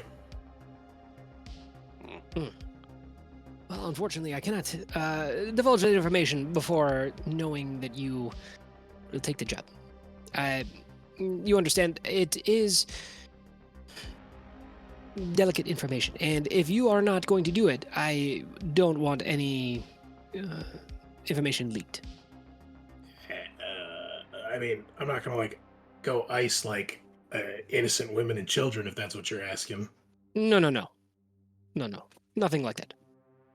Do you Alright. have a number for pay? It's a lot to ask in this city. Well, let me take a look at my notes here. My employer is prepared to pay 10,000 Nuyen. In fact, 11 for your professionalism from your previous job. I kind of arch an eyebrow at the rest of the group. You can tell that Knuckles is definitely considering it. Yeah, well, not everybody at once. Yeah. Mantis is silent and frowning, but not saying anything. Yeah, we're in. Love it. Just excellent. Now, I hope that you still have one of the items from our last arrangement. Yes, we have all of them. We were waiting for you to say something. Excellent. Well, it is necessary that is used in this assignment. So, there is to be a baseball game. These next Friday. So you guys know that gives you guys, at this point, I think it's Thursday, so you guys have a week and a day. The Seattle Mariners will be playing against the Vancouver Canucks. There is a player He is a they call dupe of George Edward Waddell, and it is necessary that he be shot with the item on camera. Okay. On Does that camera. mean he has to die? Or can it be an injury? The instruction from my employer is he is to be shot. All right. All right, that makes it easier. It And must be on camera. It must be in the feed. okay. Adam, what does he mean when he says a dupe? Is that a term that we should know? Does anybody know anything about baseball? Shadowrun baseball? Nope. Nope. No, absolutely. In my infinite wisdom, I never thought to do the knowledge skill. Sports. Shadowrun. Baseball. Shadowrun parentheses subgroup baseball. Baseball. Yeah, specializing in professional baseball, North American League. So, Yeah. yeah, no. Are any of your characters into baseball sports? Fuck No. no. Jesus, No. I'd rather kill myself. He can't even I'm afford into to go hockey. near the stadium. Yeah. Yeah. Hockey's all right. Okay, so no, none of you guys know exactly what that means. I mean, the word dupe, I'm sure you've Well, heard then before. Ullrich and his, professionalism would be like, can you explain what a dupe is, Mr. Johnson? That one went over my head. Baseball joke, very funny. This is a. I get it. I am not a fan myself, but I guess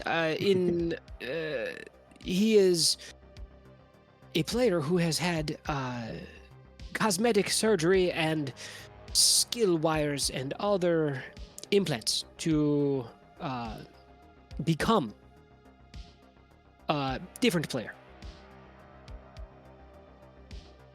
You mean like a cheater, or to like be different? Like doesn't want to be No. recognized who was before? No. This is quite popular. He is a player who was popular in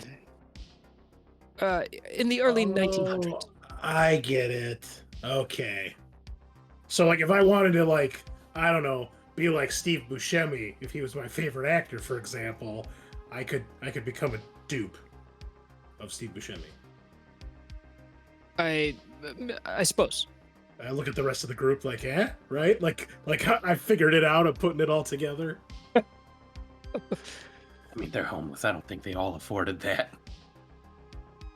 All right. Okay. I got you. Please continue. I have for you tickets to this game. The item must be used, and it. Have you gotten a chance to use this yet? Yeah, we Yes. know how to we know how to use it. Excellent.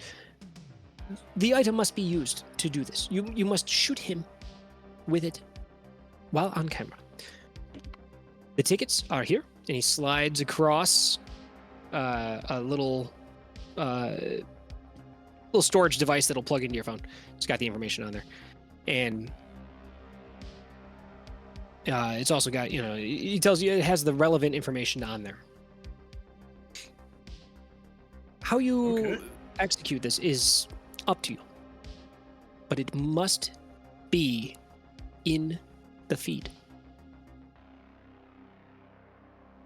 And Adam, when he's saying in the feed, does he mean like during the game, or just caught on camera at some point?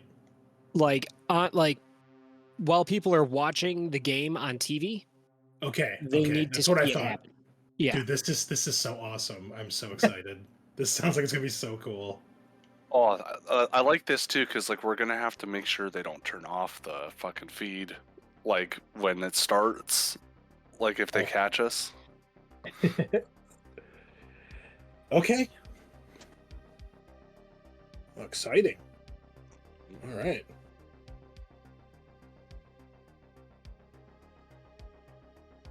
I'll look to the rest of the group, particularly Mantis. See, it's not that bad. I will make sure you're all safe. Put it that way. I can pull the trigger if that makes you happy. It I does can't not. even shoot a gun, so. If and then you gentlemen have any questions. Yeah, I was going to turn back to Mr. Johnson and say, are you going to need these guns at any point, or were they part of the deal? I just, we didn't want to do anything with them without, checking with you first. No. This is all we need. Okay. Oh. After this demonstration, they are no longer needed in any way. Great.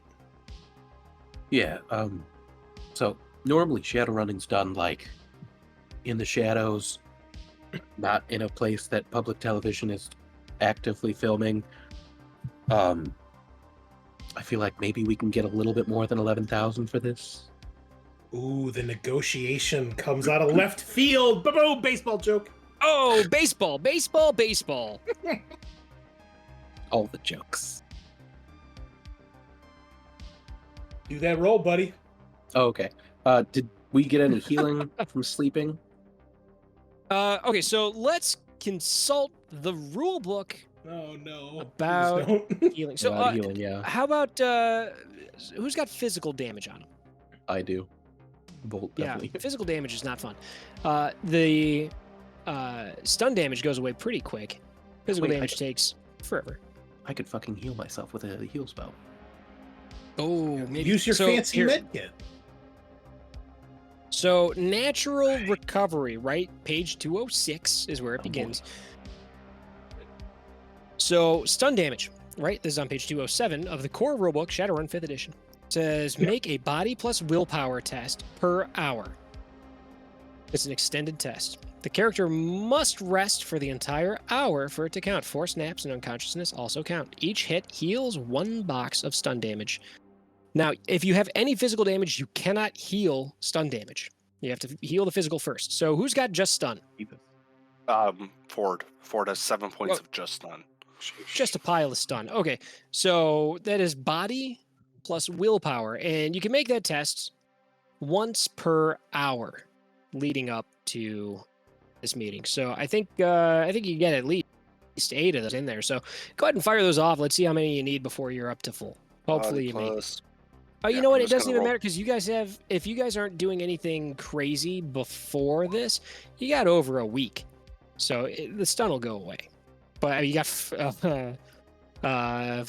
what is it? You got 5 successes. No, that's the wrong thing. 4 successes on your first test. Look at you. Yeah, so that'll take off 4 of them, and then looks like 3 on the next one. So before you even wake up, you're feeling fine. You're back ready for action. Yeah. All my scarring is mental. Oh yeah, it's yeah. So too soon. The physical damage is body times 2, and the test takes a day.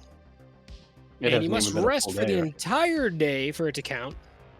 Each hit heals 1 box of physical damage. Okay, could I have just used a heal spell first? Oh, you know what? 'Cause I that did that hasn't backwards. even I'm been sorry. a You full can day. you can't heal physical if you have stun. I said it backwards. I'm sorry. So the stun damage has to go away first. Okay. But I don't you have can any use stun. your heal spell to get rid of physical, and hopefully not burn yourself out. And then the stun will go away as you rest. Cool. So yeah, we'll let that ride. And I'm gonna assume that over the course of these couple of days that you're able to rest enough to recover. I mean, There's fixed the roll. also Not showing up. oh yeah, it's not coming up. Yeah. I even heard the I rolling thought, sound. Oh, there there it is. it There it goes. goes. 4 successes. And you totally resisted all the drain. So yeah, that's good. That's good. That'll turn that into stun, and the stun will wear itself away over the course of a couple of hours. Not too bad. Cool. So then I will roll my negotiation to try to get more money out of this guy. Yeah, man. squeeze the juice. One final last pre-edge. Ugh.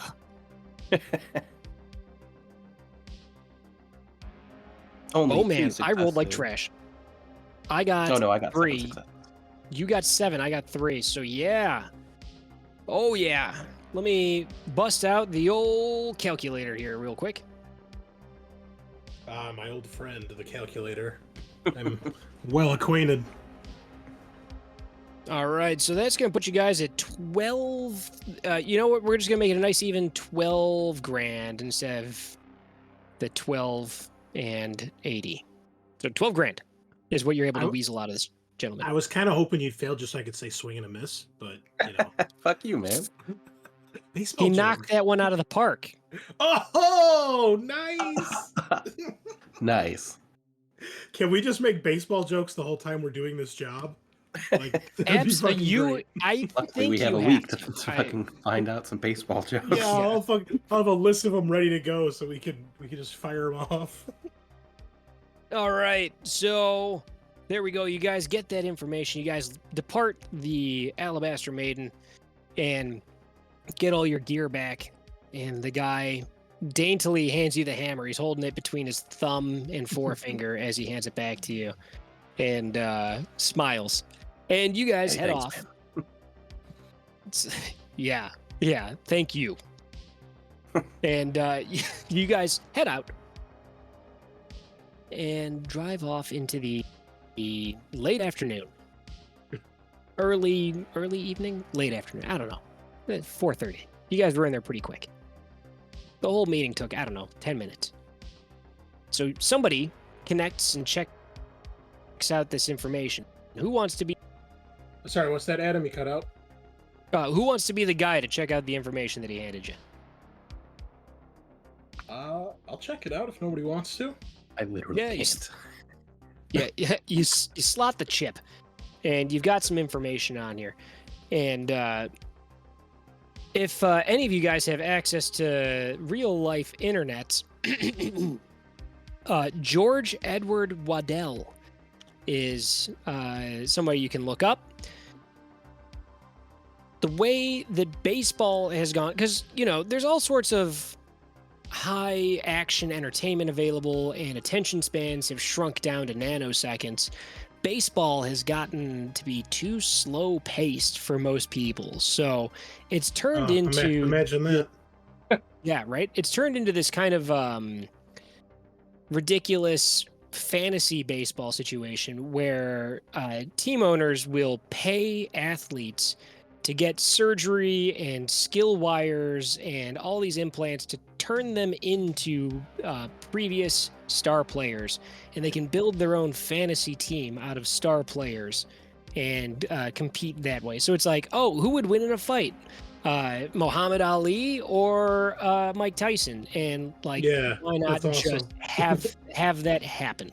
So someone is going to be a dupe of George Edward Waddell, and they play for the Vancouver Cubs. So if anybody is interested in looking that guy up in the time in between, also listeners, look him up. You're going to like what you find out. I am, and I just want to point out that he played for a team back in the day that was called the Chicago Orphans. Who the fuck names their team the Orphans? You see what happens? You see what happens when you mess with the orphans? Now, Populated Adam, exclusively. when they do this, these procedures, is it only a cosmetic or is it like physical too? So they actually like have the physical characteristics as far as like the skill of the player. Oh yeah. It's so cool. Oh yeah. So like it's basically you'd see this guy and you're like, oh, that's him, and he's gonna have the same everything. Okay. Cool. So in the time between now and next session, read up on this dude. He's really interesting, and think about what you guys want to do for this job. We'll do some legwork and get into it and figure out how this is going to play out. And you guys will be ready for chapter 3, which I'd like to call 2 for the Money. I always wanted to fire a gun off in a baseball stadium. This would be great. You know what? I fucked it up. 2 for the show. Pardon me. Oh, it's ruined. Yeah, Luckily, you yeah. can Go ahead and edit edit that that. out. Edit that Yeah, out. You read gotta it. edit that out because I feel like an asshole. Oh, you should, and you will. Well, it's And 1 for the I- money, 2 for I- the show, but I kind of like 2 for the money. Yeah, no, You should 2 think. for the show. And you know what's funny is that I made that same mistake before and was like, don't make that mistake. You know, it's like when you're like, all right, I'm graduating. I got to go up the stairs and walk across. Don't trip going up the stairs. And then you fucking trip going up the stairs because you're thinking about it too much. And I did that again. 2 for the show. That's the name. Chapter 3. 2 for the show. Nice. Nice. Cool. Well, this is taking a turn, Adam. I'm actually quite excited for this next mission. This seems like it's gonna be a lot of fun. Oh, I hope so. I can't wait to see how you guys do this. Me too. Good shit. All right. Well, I guess that's all we've got for you tonight, folks. I think we're really gonna ramp up here next time. So, we got a little character development tonight too. That was good. So, we will see you all next week. Same time, same place. Nighty night.